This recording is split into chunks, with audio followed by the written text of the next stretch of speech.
తర్వాత నారాయణ గారు ఉన్నారు. అలాగే ఈనాడు మనం ప్రజాకవి అలాగే కాళోజీ నారాయణరావు బహుమతి ప్రదాత మా మిత్రుడు సింగరేణి మాట్లాడతారు. అదే ఇది త్వరితగతినే ఎక్కువ మందితో కాకుండా దాన్ని కూడా మేము కుదించి తక్కువలో వారందరూ కూడా మన కమ్యూనిస్ట్ పార్టీ తరపున తెలంగాణ సాయుధ పోరాట యోధుల తరపున అమరవీరుల తరపున మీ అందరికీ విప్లవ అభినందనలు తెలియజేస్తూ మీరు దయచేసి కూర్చోవాలని కోరుతూ ఇప్పుడు మన సుధాకర్ రెడ్డి గారు ఆయన ప్రసంగాన్ని మన ముందు ప్రసంగిస్తారు. Thank you.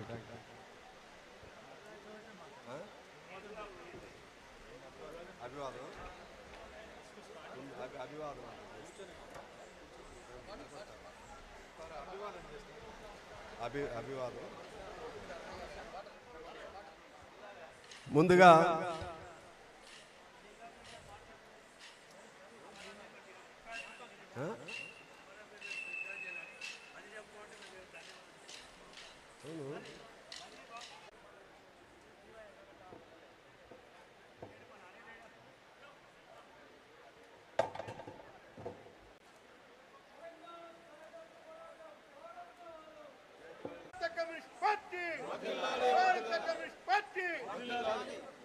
ఇప్పుడు మన పెద్దలు సుధాకర్ రెడ్డి గారు మాట్లాడతారు. వారిని మాట్లాడవలసింది కోరుతా ఉన్నాం. సభాధ్యక్షులు కామ్రేడ్ కార్యదర్శి కామ్రేడ్ డి రాజా గారు, కామ్రేడ్ నారాయణ గారు, కామ్రేడ్ అజీజ్ పాషా గారు, కామ్రేడ్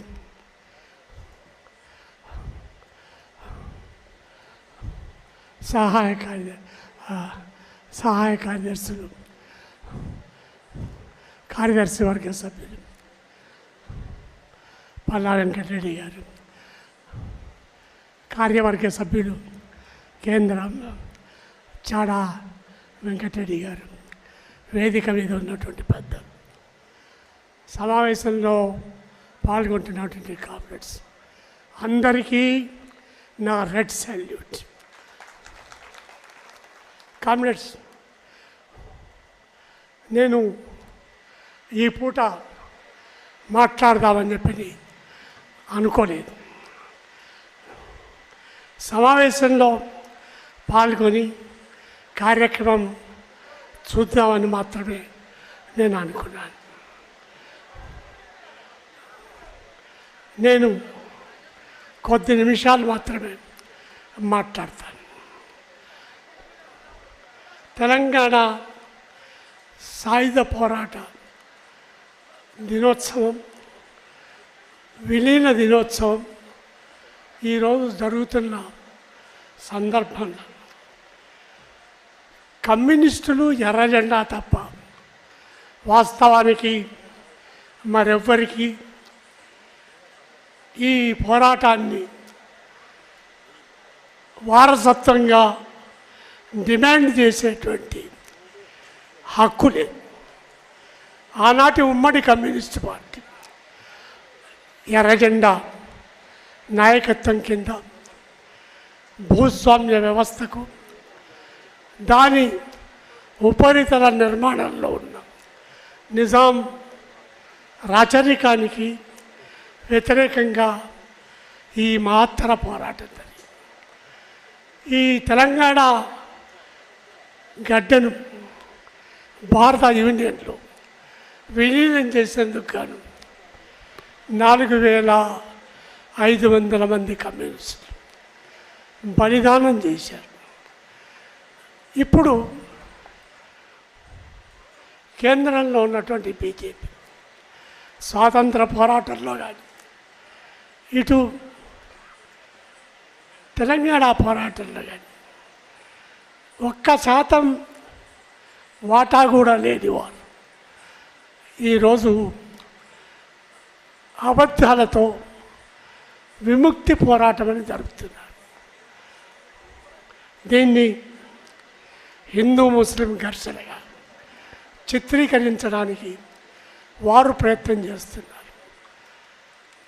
రాష్ట్ర ప్రభుత్వం విలీన దినోత్సవం జరపడానికి సిగ్గుపడుతున్నది.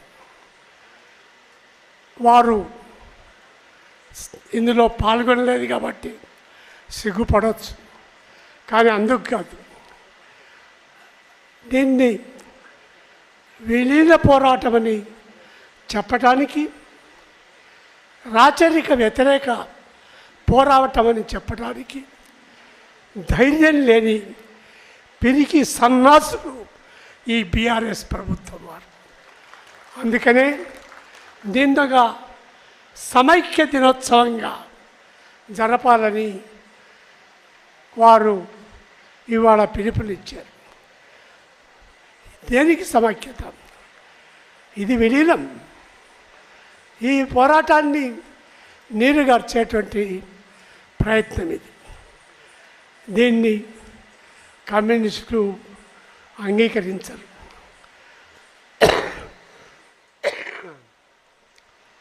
సమైక్య దినం మరో రోజు జరపచ్చు, కానీ విలీన దినోత్సవం రోజు ఎందుకు జరపాలి?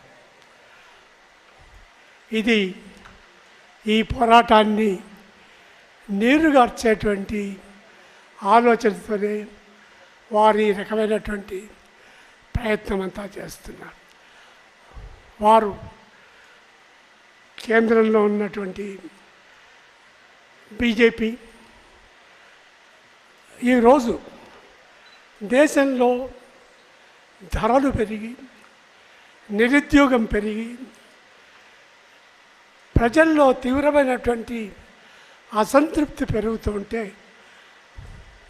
వీటన్నింటి నుంచి దృష్టి మరలించేందుకు కానీ ఇండియా పేరును భారత్గా మారుస్తుంది. ప్రతిపక్షాలు ఇండియా ఫ్రంట్ అని పెట్టినందుకు భయపడి ఈ పని చేస్తున్నారని చెప్పి ప్రజల్లో ఓ చర్చ నడుస్తాం. ఇదొకటే కాదు, వారికి మరొక విషయం గుర్తు చేయాలి. 1947 ఆగస్టు 15న స్వాతంత్ర దినం ప్రకటించినప్పుడు మహమ్మద్ అలీ జిన్నా ఒక పేచీ పెట్టాడు.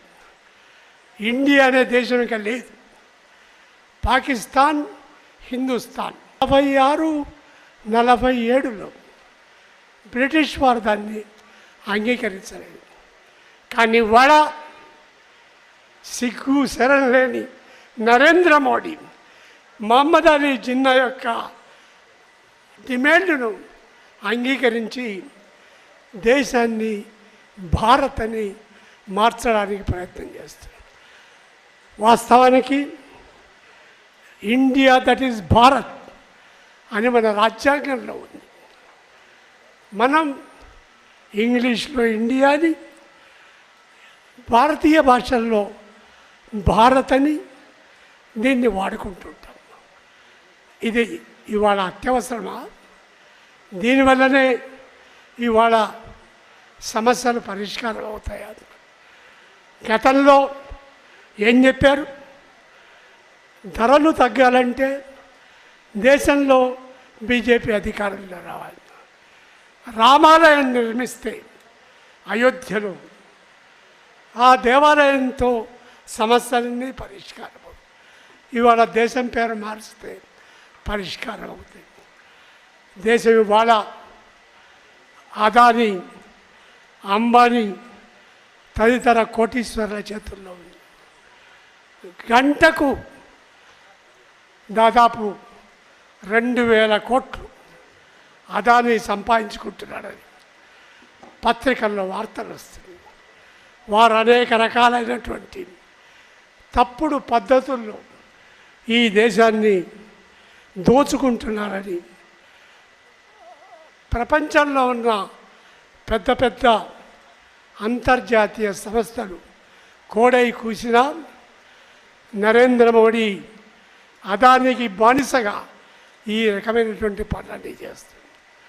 ఈ భారతీయ జనతా పార్టీ రాబోయే ఎన్నిక మనం హిందుత్వ మతోన్మాదం నుంచి దీని నుండి విముక్తి చేయాల్సిన అవసరం ఉంది. అలాగే బీఆర్ఎస్ పార్టీ మేమెవరికీ చెరకుండా ఉంటాం అంటే రేపు ఎన్నికల్లో ఎవరికి మెజారిటీ రాకపోతే అప్పుడు బీజేపీకి తన ఓట్లేసి పార్లమెంటులో ఆ మంత్రివర్గంలో చేరాలనేటువంటి ఒక దుర్బుద్ధితో ఇక్కడ కేసీఆర్ ఈ రకమైనటువంటి ప్రయత్నాలు చేస్తున్నాడు. పక్కనున్న ఆంధ్రప్రదేశ్లో ఏం జరుగుతుందో మనం చూసాం. అక్కడ చంద్రబాబు నాయుడుతో గత ఎన్నికల దాకా స్నేహితంగా ఉండి ఇప్పుడు ఆయన్ని అరెస్ట్ చేయడానికి జగన్ ప్రభుత్వానికి కేంద్రంలో ఉన్న బీజేపీ తన మద్దతునిచ్చింది. ఇది ముందుగా ప్రతిపక్ష పార్టీని విధ్వంసం చేయాలి. దాని తర్వాత జగన్మోహన్ రెడ్డి పనిపడ్డారు. ఇప్పుడు మహారాష్ట్రలో ఏం చేస్తున్నారో రేపు తెలంగాణలో ఆంధ్రలో వీరు ఇదే రకమైనటువంటి దుర్బుద్ధితో కూడిన ప్రమాదకరమైన రాజకీయ ఎత్తుగడలు వేస్తారు. బీఆర్ఎస్ కేవలం ఒక రాజకీయ పార్టీ కాదు, ఇది సంఘ పరివార్ యొక్క ఒక ఉపోంగం. మతోన్మాదాన్ని విచ్చలవిడిగా రెచ్చగొడుతుంది భారతీయ జనతా పార్టీని.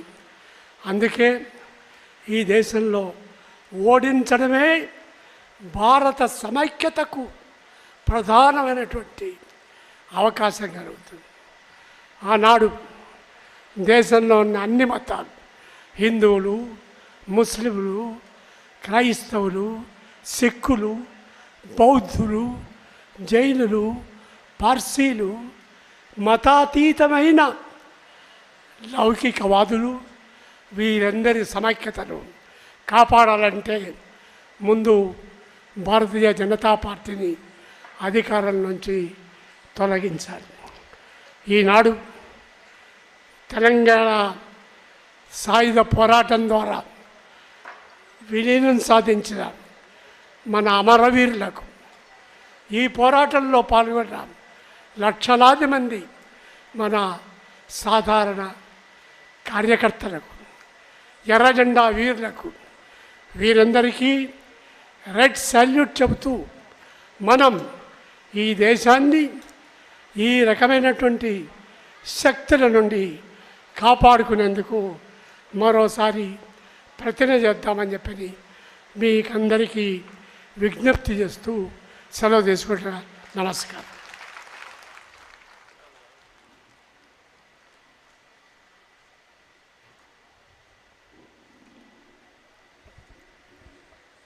పెద్దలు సుధాకర్ రెడ్డి గారికి మన బహిరంగ సభ తరపున కృతజ్ఞతలు తెలియజేస్తూ ఇప్పుడు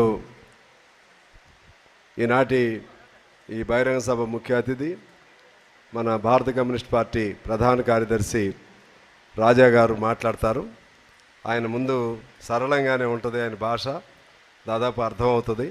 ఇంపార్టెంట్ 1 or 2 పాయింట్స్ ఉంటే నేను తర్వాత మొత్తంగా కలిపి ఒక జిస్ట్గా మాట్లాడుతూ దాన్ని అప్పుడు ట్రాన్స్లేషన్లో చెప్పడం జరిగింది. Now I request comrade D Raja గారు to come and deliver his message.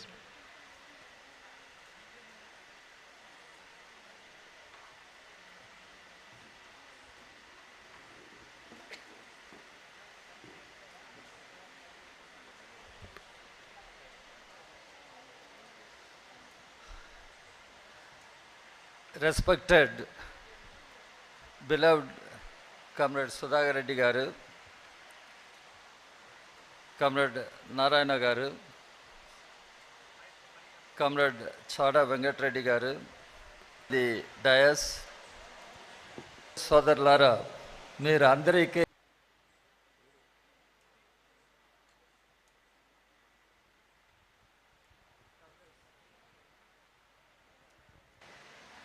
Today is a day of celebration,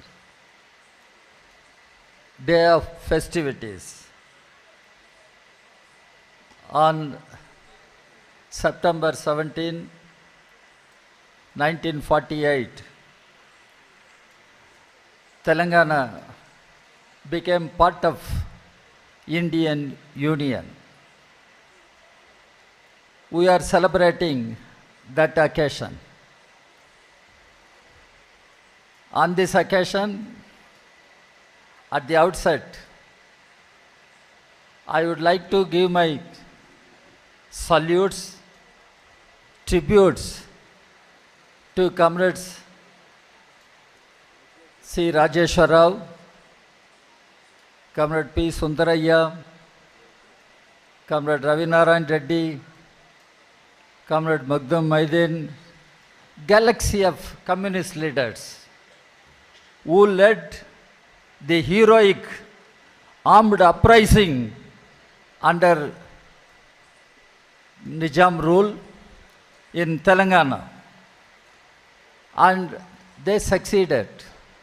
And we are in fact celebrating the success of the people of Telangana fighting against the colonial rule and Nizam rule.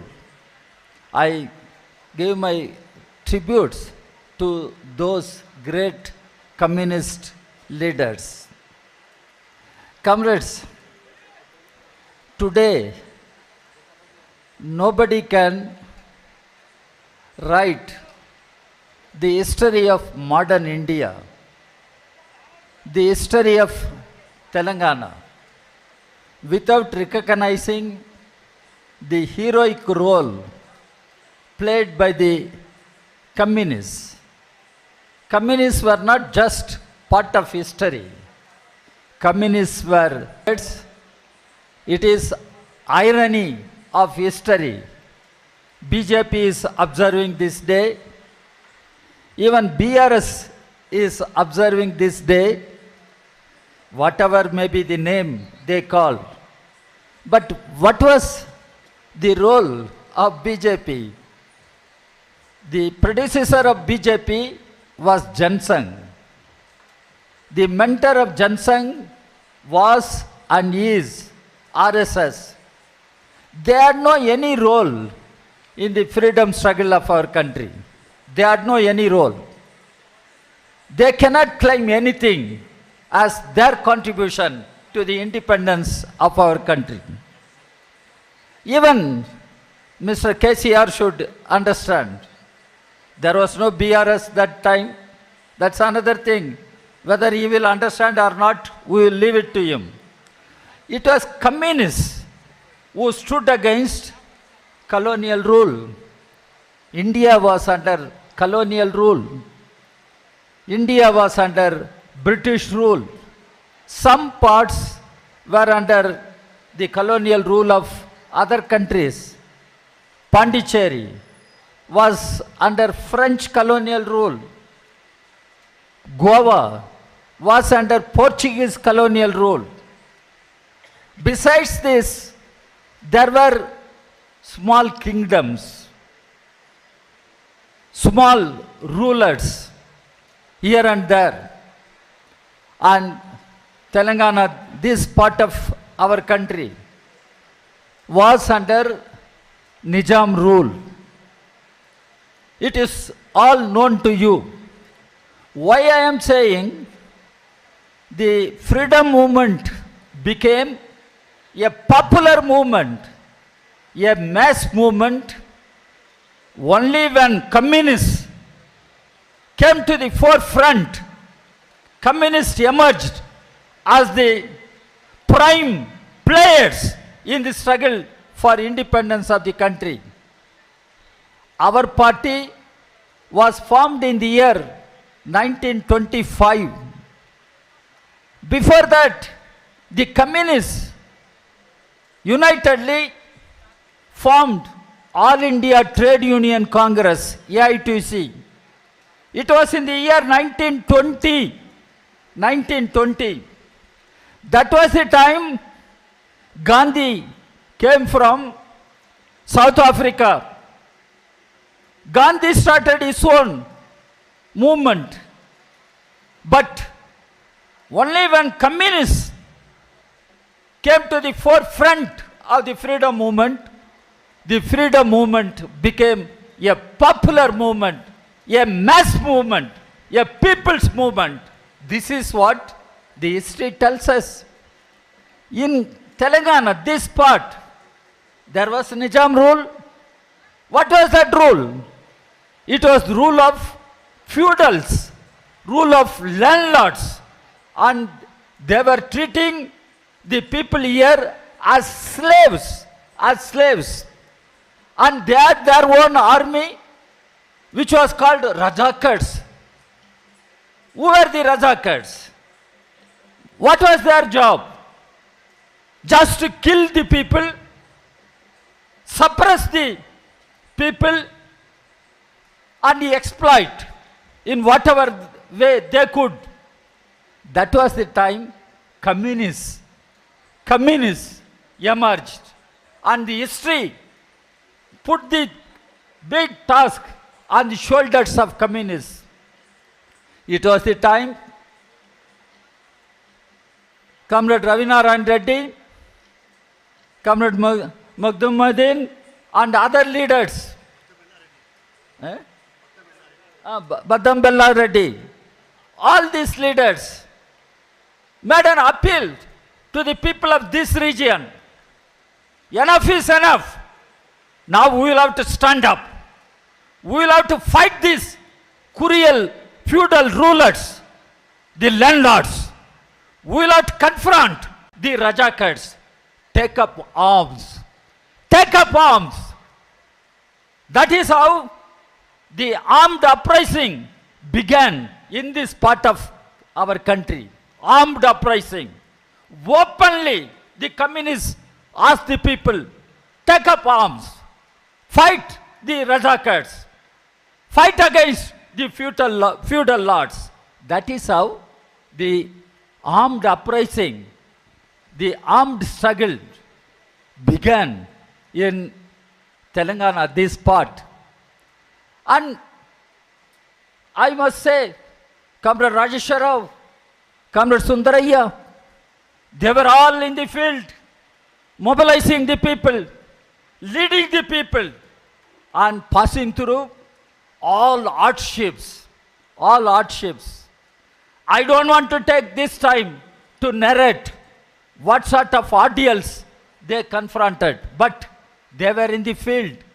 They were in the field just to liberate the people, just to save the people, just to fight the feudal lords.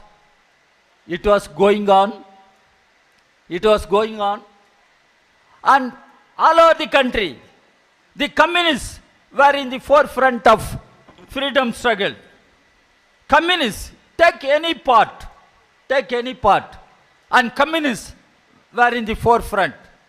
Communists were shedding their blood. If at all the history of this country has to be written, that has to be written.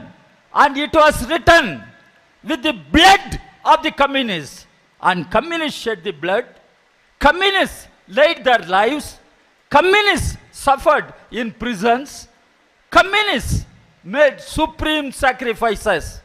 Now I challenge Mr. Amit Shah, the leaders of BJP. Where were you, Mr. Amit Shah? When I said not personally Amit Shah. Where was RSS? Where was Jansang? What was your struggle? What was your sacrifice? Can you come and tell the people of Telangana? If at all you tell the people of Telangana, you will tell lies and distortion of history. You cannot speak the truth. Satyame Jayade. But all you have to tell, all you are telling is not Satyam. It is all lies, falsehoods. Mr. Amit Shah, Mr. Modi, I must warn you. You cannot rewrite Indian history. You cannot redefine the India. You cannot mislead the people, hoodwink the people when we all move closer to the elections. How Telangana became part of Indian Union? What is that Indian Union? We must thank Dr. Ambedkar. It was Dr. Ambedkar who formulated that union of states. Even before we adopted the Constitution of India, it was Dr. Ambedkar who wrote the initial document in which he said, India, it is United States of India. United States of India. When we adopted the Constitution, it became Union of States.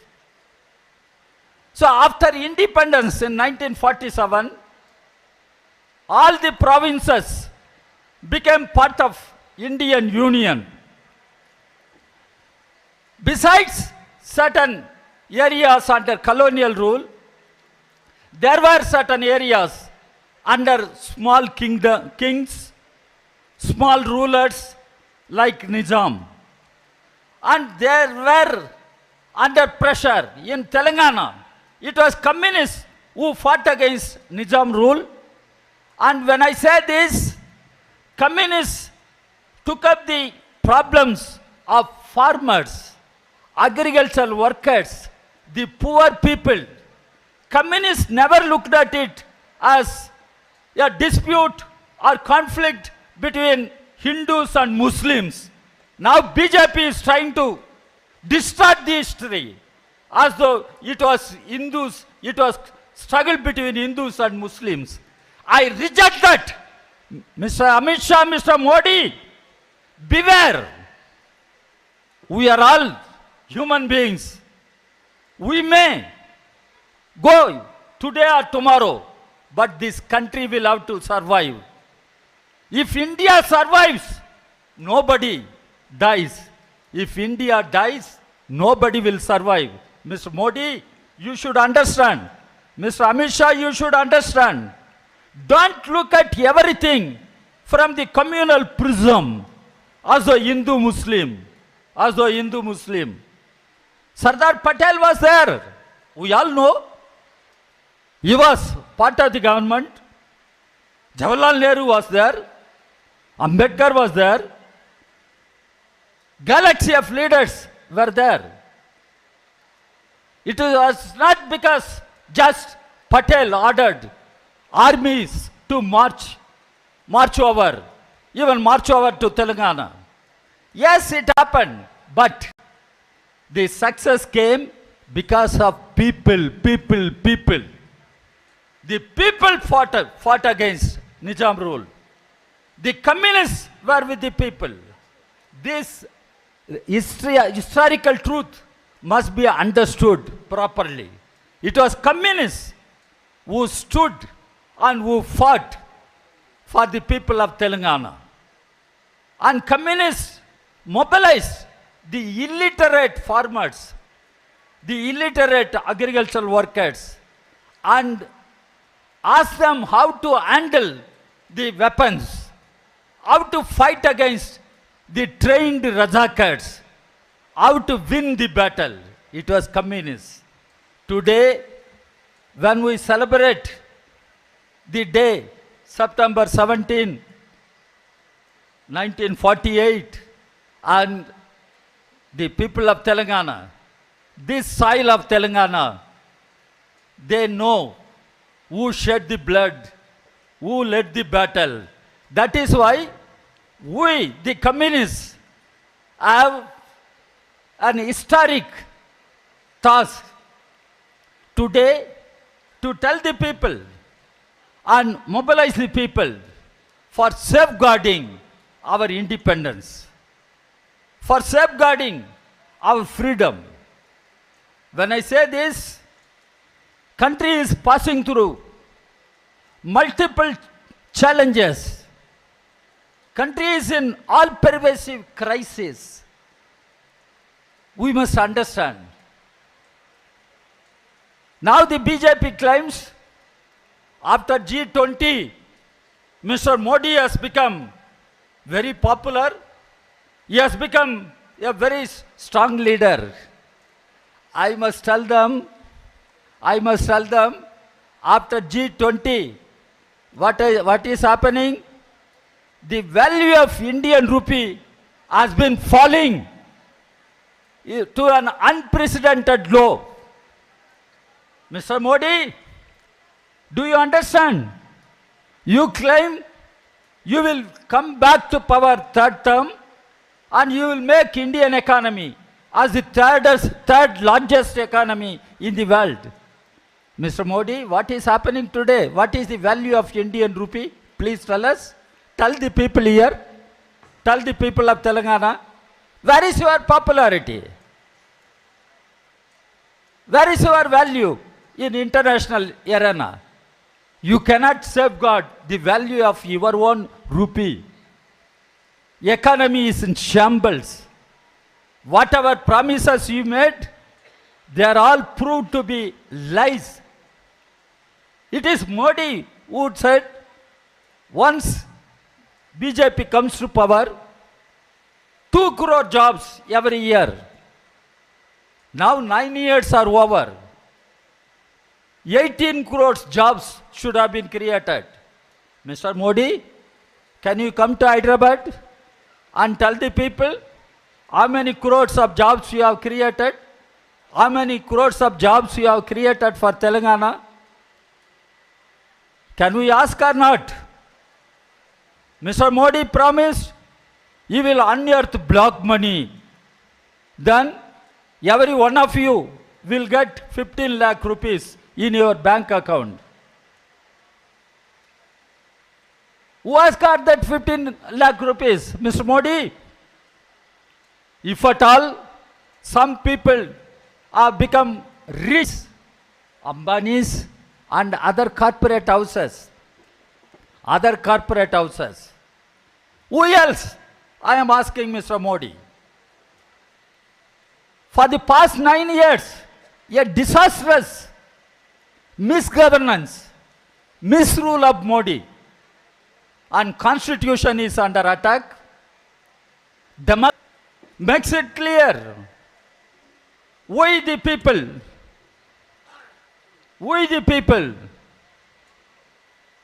have given to ourselves the constitution. For what? To strive for ensuring equality, liberty and fraternity to all.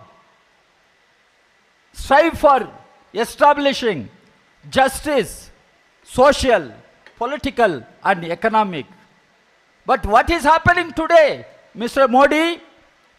Why? There are atrocities committed against Dalits and Adivasis. Mr. Modi, you please tell whether our women, children are safe in this country? Safe in this country? Why women are on the streets?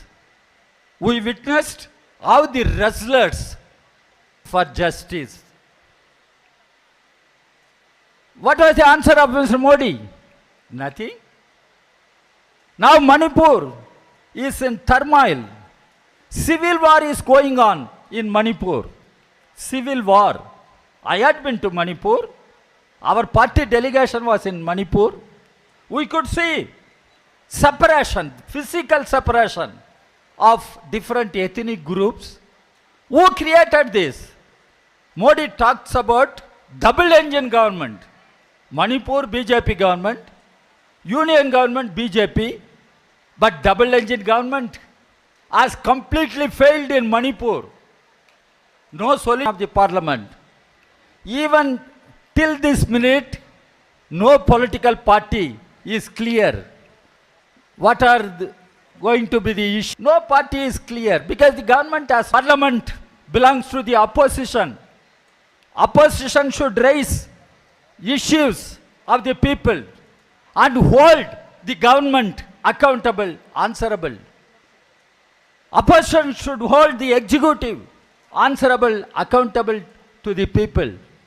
But what is happening? No discussion in parliament, no discussion in parliament, no debate in parliament. 2024, we are going to have elections to the parliament, Lok Sabha. We are going to have the elections.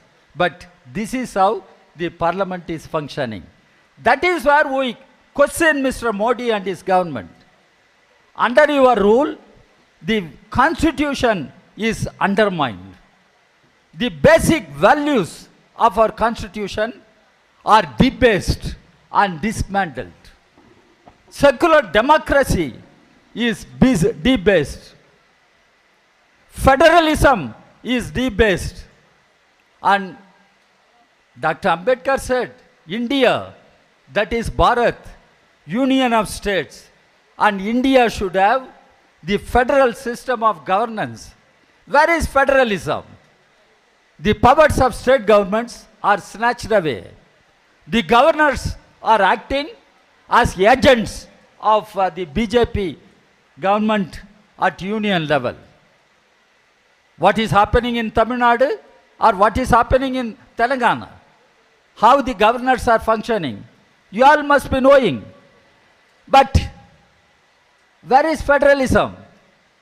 I do not know whether the Telangana Chief Minister Chandrasekhar Rao is questioning the way BJP is snatching the powers of state governments. I do not know.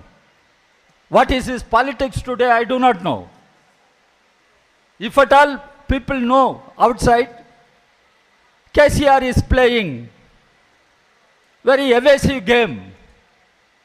But he cannot deceive the people of Telangana. That is what outside Telangana people are talking. KCR can think he can deceive, hoodwink the people of Telangana. But it is not going to happen. In such a situation, in India, there is an effort to build a political alternative. Political alternative to BJP RSS combined. Political alternative to the right-wing communal fascist government. How to do it? That is how the left parties, the secular democratic parties in different states, the Indian National Congress, they have all come together under the banner of India. Banner of India. Indian National Developmental Inclusive Alliance. India. Ever since this alliance has been formally announced, Modi is getting jittery, BJP is getting jittery, they are becoming desperate, they are resorting to abuses, making absurd allegations against the parties in India alliance. But I must make it clear, in Hyderabad, the capital of Telangana, it is not only the parties which are coming together, the people across the country, they are emerging as a force. There is growing discontent, anger against Modi and his government. People have gone through enough sufferings and people are not prepared to go through such sufferings. And people are getting ready to throw out BJP from power. That is why the Communist Party of India and all secular democratic parties, we have given the call, Desh Bachao, BJP Hatao. Desh Bachao, BJP Hatao. This is a common resolve declared by all political parties under the banner of India, alliance, banner of India. And Modi has no answer to the questions we raise. But he talks about one nation, one election. One nation, one election.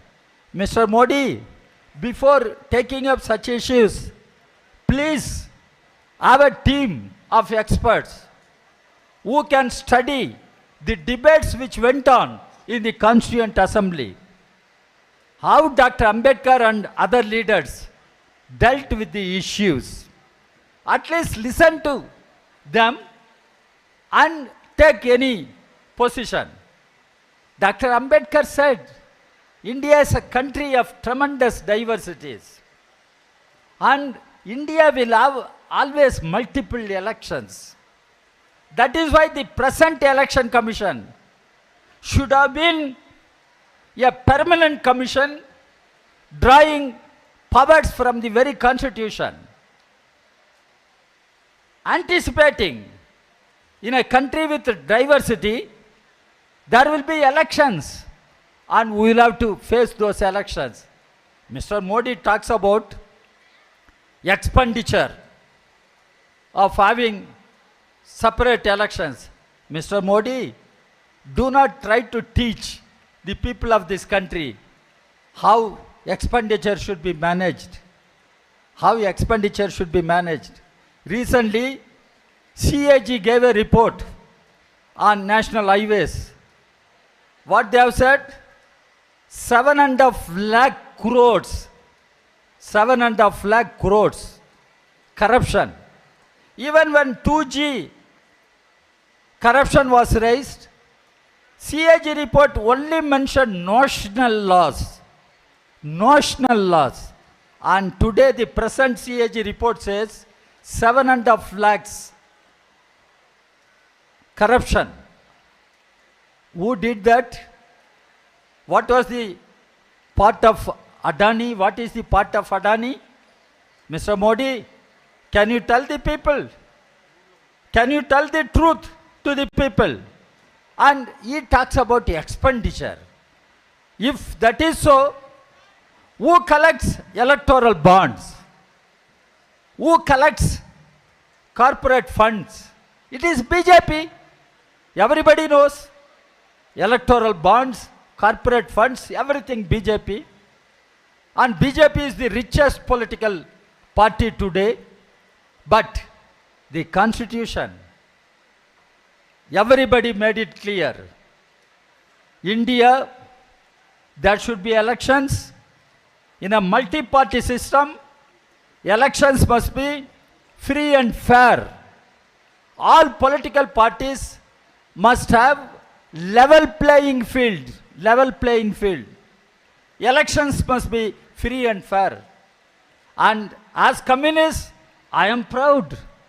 The government appointed a committee that was headed by Comrade Indrajit Gupta, our former General Secretary and leader of our party, who was Union Home Minister. Comrade Indrajit Gupta committee gave a report, made many proposals. Comrade Indrajit Gupta committee says, we must think of state funding of elections. We must think of state funding of elections in order to ensure level playing field, in order to ensure free and fair elections. It is the recommendation of Indrajit Gupta.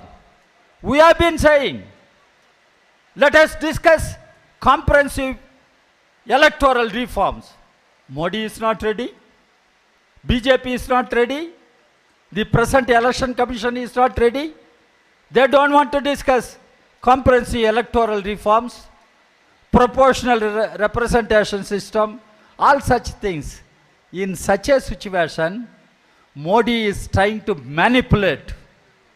BJP, RSS combined is trying to manipulate the thinking of the people, deceive the people. So when elections are very close, Telangana, assembly elections are close, parliament elections are close, the Communist Party of India appeals to the people. The time has come. We all will have to stand up and say no to BJP. No more BJP rule. Roll back BJP rule. Remove BJP from power. Save the country. Save the constitution. In Telangana also, that is what we appeal. Telangana being part of India. Here also, the communal fascist forces must be defeated. And those would try to support in a tacit way the communal fascist force, they also must be identified and defeated. Here the secular democratic parties must be very realistic. I mean, including Congress party. All secular democratic parties must be realistic, must be accommodative to each other, must work in a close coordination, having the primary objective to defeat BJP and save India. Save India. So the objective before us, to save India, to save the constitution. If we have to achieve this, we have to remove BJP from power. Defeat BJP. That is what I appeal to all of you.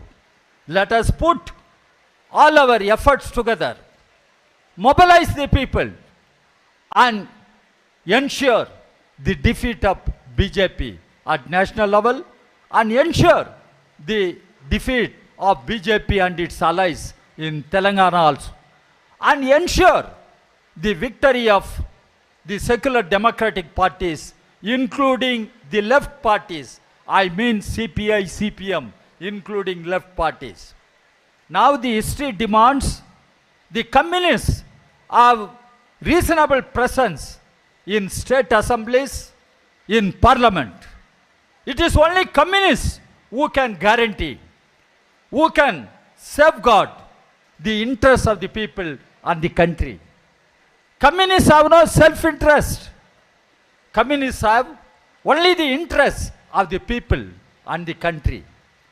For the people and country, communists will go to any extent to sacrifice their own lives.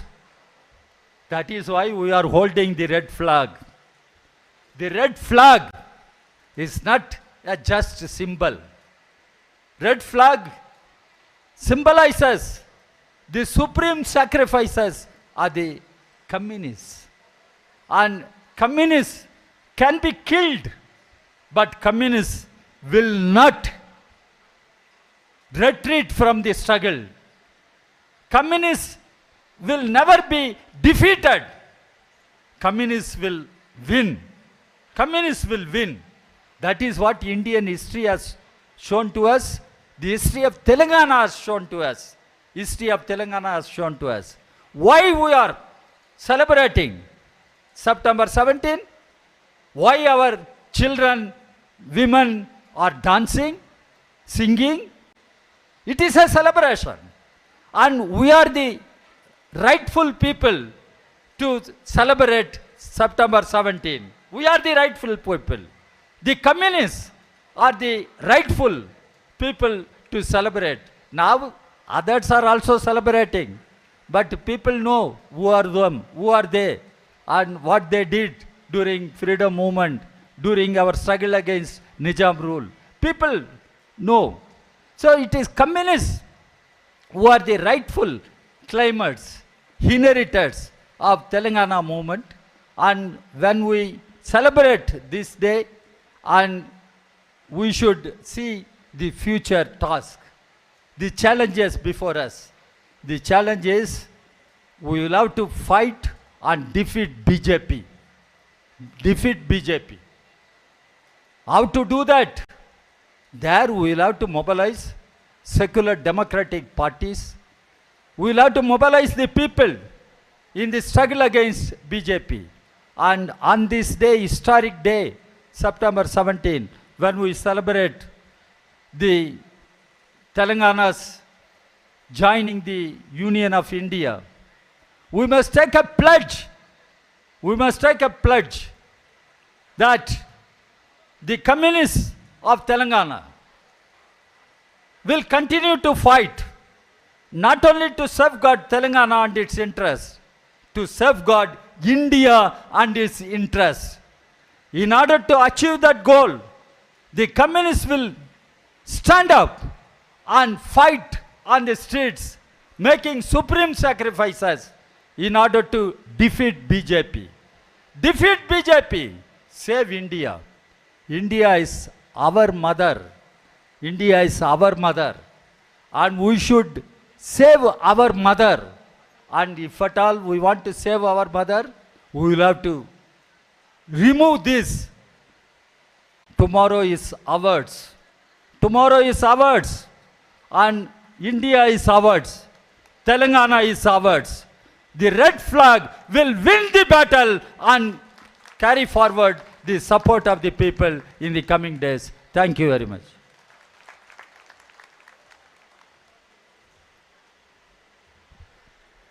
Comrades, అతి తక్కువ సమయంలోనే gist సంక్షిప్తంగా చెప్తాను. ఈరోజు September 17, ఇది ఒక పండగ, ఇది ఒక మహోత్సవం. భారతానికి పిలుపునిచ్చిన మహానుభావులు రావి నారాయణ రెడ్డి గారు, మగ్దుం మొహిద్దీన్, బద్దం ఎల్లారెడ్డి గారు. అదే పద్ధతుల్లో ఆనాడు బ్రిటన్ వలసవాదం ఒకవైపు, మరోవైపు నిజాం ఫ్యూడల్ వ్యతిరేకంగా వీరోచిత పోరాటాలు నడిపింది కమ్యూనిస్టులు. వీరోచిత పోరాటం లేకుండా చరిత్ర లేదు. కమ్యూనిస్టులు చరిత్ర నిర్మాతలు, చరిత్రను నిర్మించింది కమ్యూనిస్టులు. ఇవాళ బీజేపీ, బీఆర్ఎస్లు మనలాగానే ఇవాళ హైదరాబాదులో ఈ కార్యక్రమాలు, ఈ ప్రోగ్రాంని జరుపుతూ ఉన్నాయి, సెప్టెంబర్ 17 దినోత్సవాన్ని. ఈ బీజేపీ అప్పుడు ఎక్కడుంది? లేకపోతే దాని మెంటర్, దాని నాయక, దానికి సైద్ధాంతిక నాయకత్వం వహించిన ఆర్ఎస్ఎస్ ఎక్కడుంది? ఈ కేసీఆర్ గారు ఎక్కడున్నారు? కేసీఆర్ గారు తెలంగాణలో ఉన్నటువంటి పరిస్థితుల్ని తెలుసుకోవాల్సినటువంటి అవసరం ఉంది. అలాగే దేశంలో స్వాతంత్ర ఉద్యమానికి కమ్యూనిస్టులు ఏనాడైతే ముందు పీట నిలబడ్డారో, కమ్యూనిస్టులు ఏనాడైతే స్వాతంత్ర పోరాటంలో అగ్రభాగాన ఉన్నారో, ఆనాడు ఆ స్వాతంత్ర పోరాటం ఒక ప్రజా పోరాటంగా మారటం జరిగింది. 1925లో భారత కమ్యూనిస్ట్ పార్టీ పుట్టింది. దానికి ముందు 20లో ఏఐటీసీ పుట్టింది. ఆనాటి నుంచి ఈ దేశ స్వాతంత్రం కోసం జరిగేటువంటి పోరాటాలలో కమ్యూనిస్ట్ పార్టీ అగ్రగామి పాత్ర వహించి ప్రజా పోరాటాలుగా రూపుదిద్దటంలో కమ్యూనిస్టుల త్యాగాలు ఉన్నాయి. మహాత్మా గాంధీ వచ్చిన తర్వాత మహాత్మా గాంధీ నాయకత్వంలో ఆ స్వాతంత్ర పోరాటంలో మహాత్మా గాంధీ పాత్ర కూడా అప్పుడు రావటం జరిగింది. అదేవిధంగా తెలంగాణకు సంబంధించి ఆనాడు ప్రజలను బానిసల్లాగా చూస్తున్నటువంటి పరిస్థితి ఉండేది.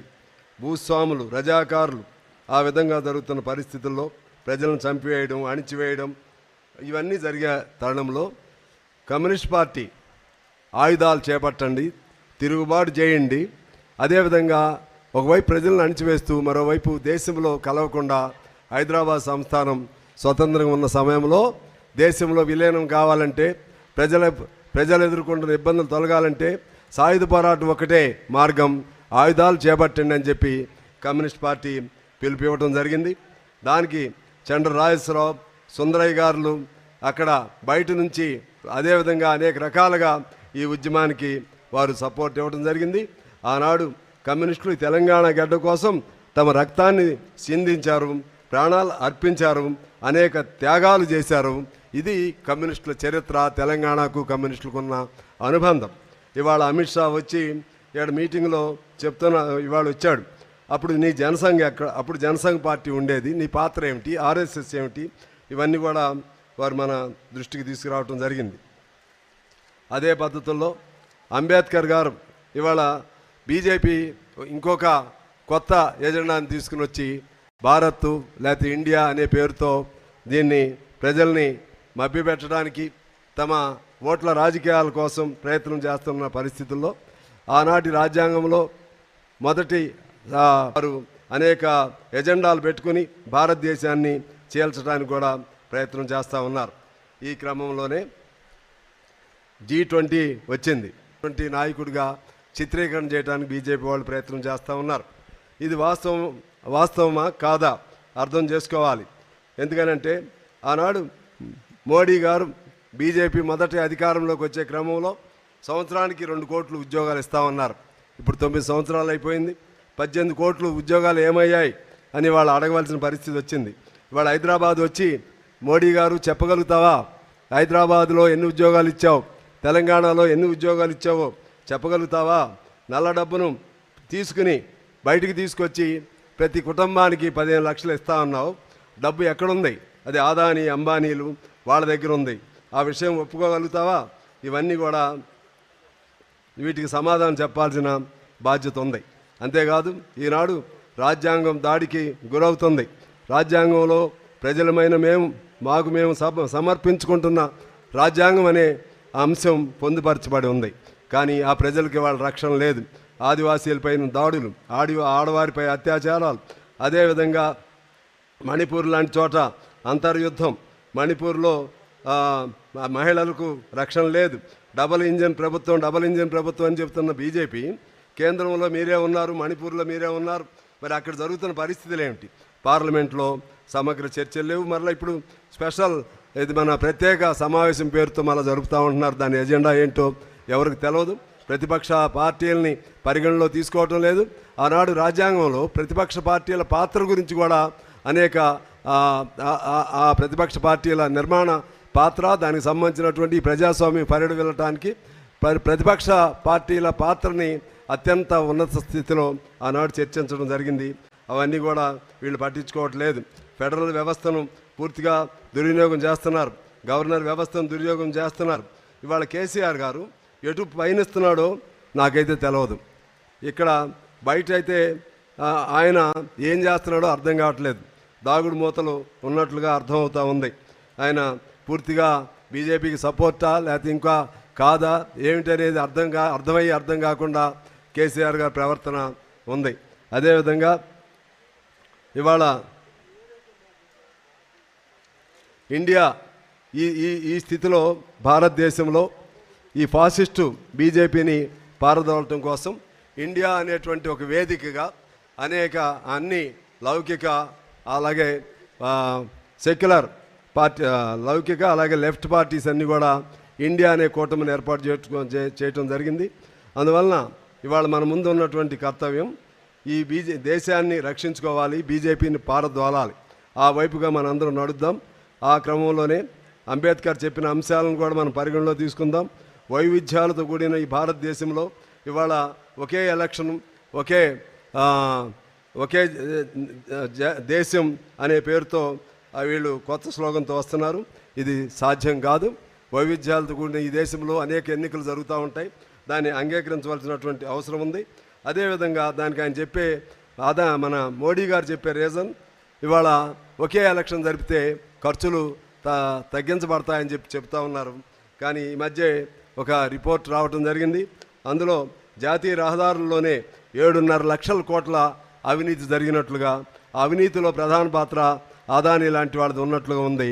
ఇవన్నీ వాస్తవాలు చెప్పే ధైర్యం మోడీ గారికి ఉందా అని చెప్పి మేము అడుగుతూ ఉన్నాం. ఇటువంటి ఈ స్థితిలో దీనికి ఒకటే పరిష్కారం. ఇంద్రజిత్ గుప్తా గారు హోమ్ మినిస్టర్గా ఉన్నప్పుడు మన మాజీ జనరల్ సెక్రటరీ పార్టీ ఆయన ఆధ్వర్యంలో కమిటీ ఏర్పాటు చేయడం జరిగింది. ఆ కమిటీ చెప్పింది ఎన్నికలకు సంబంధించి నిధిని మన ప్రభుత్వమే సమకూర్చి ఆ విధంగా అవినీతి లేకుండా ఎన్నికలు తీసుకురావాల్సిన అవసరం ఉందని చెప్పడం జరిగింది. అంతిమంగా తెలంగాణకు సంబంధించి మనందరం రేపు మనదే, ఇండియా మనదే, తెలంగాణ మనదే. కమ్యూనిస్ట్ పార్టీగా ఎర్ర జెండా అనేది కేవలం సింబల్ మాత్రమే కాదు, అది త్యాగాలతో కూడినటువంటి జెండా. ఆ జెండాతో మనం ముందుకు నడుద్దాం, భవిష్యత్తు మనదే అని చెప్పి వారు ముగింపు చేయటం జరిగింది. కామ్రేడ్స్, ఇది జిస్టు. ఇక అధ్యక్షునిగా 2-3 మాటలు నేను చెప్పి తొందరగా క్లోజ్ చేస్తాను. ఇంకా నారాయణ గారు ఉన్నారు, అదేవిధంగా జయరాజు గారు, వాళ్ళని సత్కరించాలి. జయరాజు గారు మంచి గాయకుడు, ప్రజాకవి. అలాగే నారాయణరావు గారు కూడా, ఇంకో నారాయణరావు గారు ఉన్నారు, వారికి కూడా సత్కారం చేయాలి. తొందరగా క్లోజ్ చేద్దాం కామెంట్స్. దయచేసి అందరూ ఇంకొద్దిగా సహకరించమని కోరుతా ఉన్నాం. మీటింగు ప్రారంభమే లేట్ అయింది, మన్నించాలి. అందువలన కొద్దిగా ఇబ్బంది వచ్చింది. పాత్రికేయ మిత్రులు కూడా సహకరించాలని కోరుతా ఉన్నాం. ఇంతకుముందు సుధాకర్ రెడ్డి గారు కొంత మనకి వివరించి చెప్పారు. ఇవాళ జరుపుతున్న వాస్తవంగా నేను మిమ్మల్ని అందరినీ అడుగుతున్నా, అందరం తెలంగాణ సాయుధ పోరాటం గురించి చాలా ఘనంగా చెప్తాం. తెలంగాణ సాయుధ పోరాటానికి సంబంధించి చెప్పుకునే క్రమంలో అసలు దీని వెనక ఉన్నటువంటిది ఎందుకు ఈ పోరాటం, ఎందుకు ఈ పోరాటానికి పిలిపించారు అనే అంశం పైన మీకు అవగాహన ఉండాలని కోరుతా ఉన్నాను. భారతదేశానికి స్వాతంత్రం 1947 ఆగస్టు 15 స్వాతంత్రం వస్తే మన తెలంగాణకి 1 సంవత్సరం తర్వాత స్వాతంత్రం వచ్చింది. మనకు స్వాతంత్రం వచ్చింది ఎప్పుడంటే 1948 ఈరోజు సెప్టెంబర్ 17న మనకి స్వాతంత్రం వచ్చింది. తెలంగాణ భారతదేశంలో విలీనమైంది. కానీ మనకి చాలామందిగా తెలియదు ఎలా విలీనమైంది. బీజేపీ వాళ్ళు విలీనం చేశారా? రాజాగారు చెప్పినట్లుగా బీజేపీ ఉన్నది ఆనాడు. రాజాగారు చెప్పినట్లుగా జనసంఘ్ అనేది దేశ స్వాతంత్రంలో దాని పాత్ర ఉందా? దేశ స్వాతంత్రంలో అసలు 3 రంగుల జెండాని అంగీకరించారా వారు? ఆర్ఎస్ఎస్ చెప్పింది ఏంటంటే 3 రంగుల జెండాలో 3 అనేది ఆ పదమే అది అశుభం, అందువలన 3 రంగుల జెండాని ఎట్టి పరిస్థితులు మేము ఆవిష్కరించాం అని 2001 వరకు కూడా నాగపూర్లో ఉన్నటువంటి ఆర్ఎస్ఎస్ కార్యాలయంలో 3 రంగుల జెండాని ఆవిష్కరించలేదు. 1947 వరకు జరిగిన స్వాతంత్ర పోరాటంలో బీజేపీ పాత్ర లేదు. మేము ఆర్ఎస్ఎస్ వారు ఒకటే చెప్పారు ఆనాడు, స్వాతంత్ర పోరాటంలో మనం చేయాల్సిన అవసరం లేదు, అది చేసుకునే వాళ్ళు చేసుకుంటారు, మన ఆర్గనైజేషన్ పెంపొందించుకోవటమే అని హెగ్డేవర్ లాంటి వాళ్ళు చెప్పారు. అటువంటి వాళ్ళు ఇవాళ గొప్పగా దీన్ని 8 సెప్టెంబర్ 17న తెలంగాణ అంటే అప్పుడున్న హైదరాబాద్ సంస్థానం నిజాం నవాబు చేతుల్లో నుంచి ఆయన్ని ఓడించి దాని నుంచి లిబరేట్ చేసి విమోచన కల్పించి భారతదేశంలో కలిపారు. కాబట్టి ఆయన్ని ఓడించారు కాబట్టి దీన్ని విమోచన అంటే వారిని ఓడించి లాక్కున్నది, వారిని ఓడించి దీన్ని స్వాధీనం చేసుకున్నది. దీనికి విమోచన అని పేరు బీజేపీ వాళ్ళు పెడతా ఉన్నారు. మనం గమనంలో పెట్టుకోవాలి. మీరు జాగ్రత్తగా వినండి. ఫస్ట్ పాయింట్ ఏంటంటే మనకు స్వాతంత్రం సంవత్సరం తర్వాత వచ్చింది తెలంగాణకి. రెండో పాయింట్ ఏంటంటే ఆ సంవత్సరం తర్వాత కూడా ఎలా వచ్చిందంటే మనం 47 ఆగస్టు 15 స్వాతంత్రం వచ్చినాక ఇక నిజాం నవాబు హైదరాబాద్ సంస్థానాన్ని భారత్లో కలపడానికి అంగీకరించగా నా స్వతంత్ర దేశంగా ఉంచుకుంటానని చెప్పిన తర్వాత 26 రోజులకి అంటే సెప్టెంబర్ 11న మనం, అందుకే సెప్టెంబర్ 11 నుంచి ఇవాళ వరకు పెద్ద ఎత్తున మనం వారోత్సవాలు జరిపాం. అంటే 47 సెప్టెంబర్ 11న సాయుధ పోరాటానికి పిలిపించారు ఆ 3 మన మహానాయకులు. రావినారాయణ రెడ్డి గారు ఆయన ఆంధ్ర మహాసభ ప్రతినిధిగా, బద్దం ఎల్లారెడ్డి గారు సిపిఐ సెక్రటరీగా, ఏఐటీసీ నుంచి మగ్దుమ్ మొహిద్దీన్ గారు పిలిపివ్వటం జరిగింది.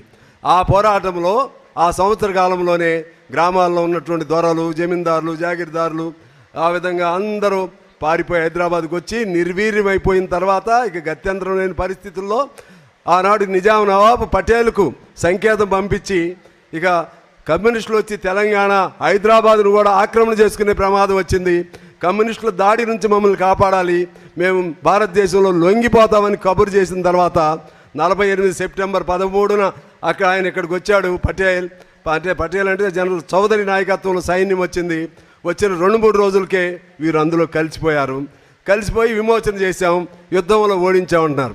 యుద్ధం లేదు, ఒకడు చచ్చిపోయింది లేదు, ఒక పోరాటం లేదు, వారు యుద్ధంలో ఓడించాం, విమోచన చేశామంటున్నారు.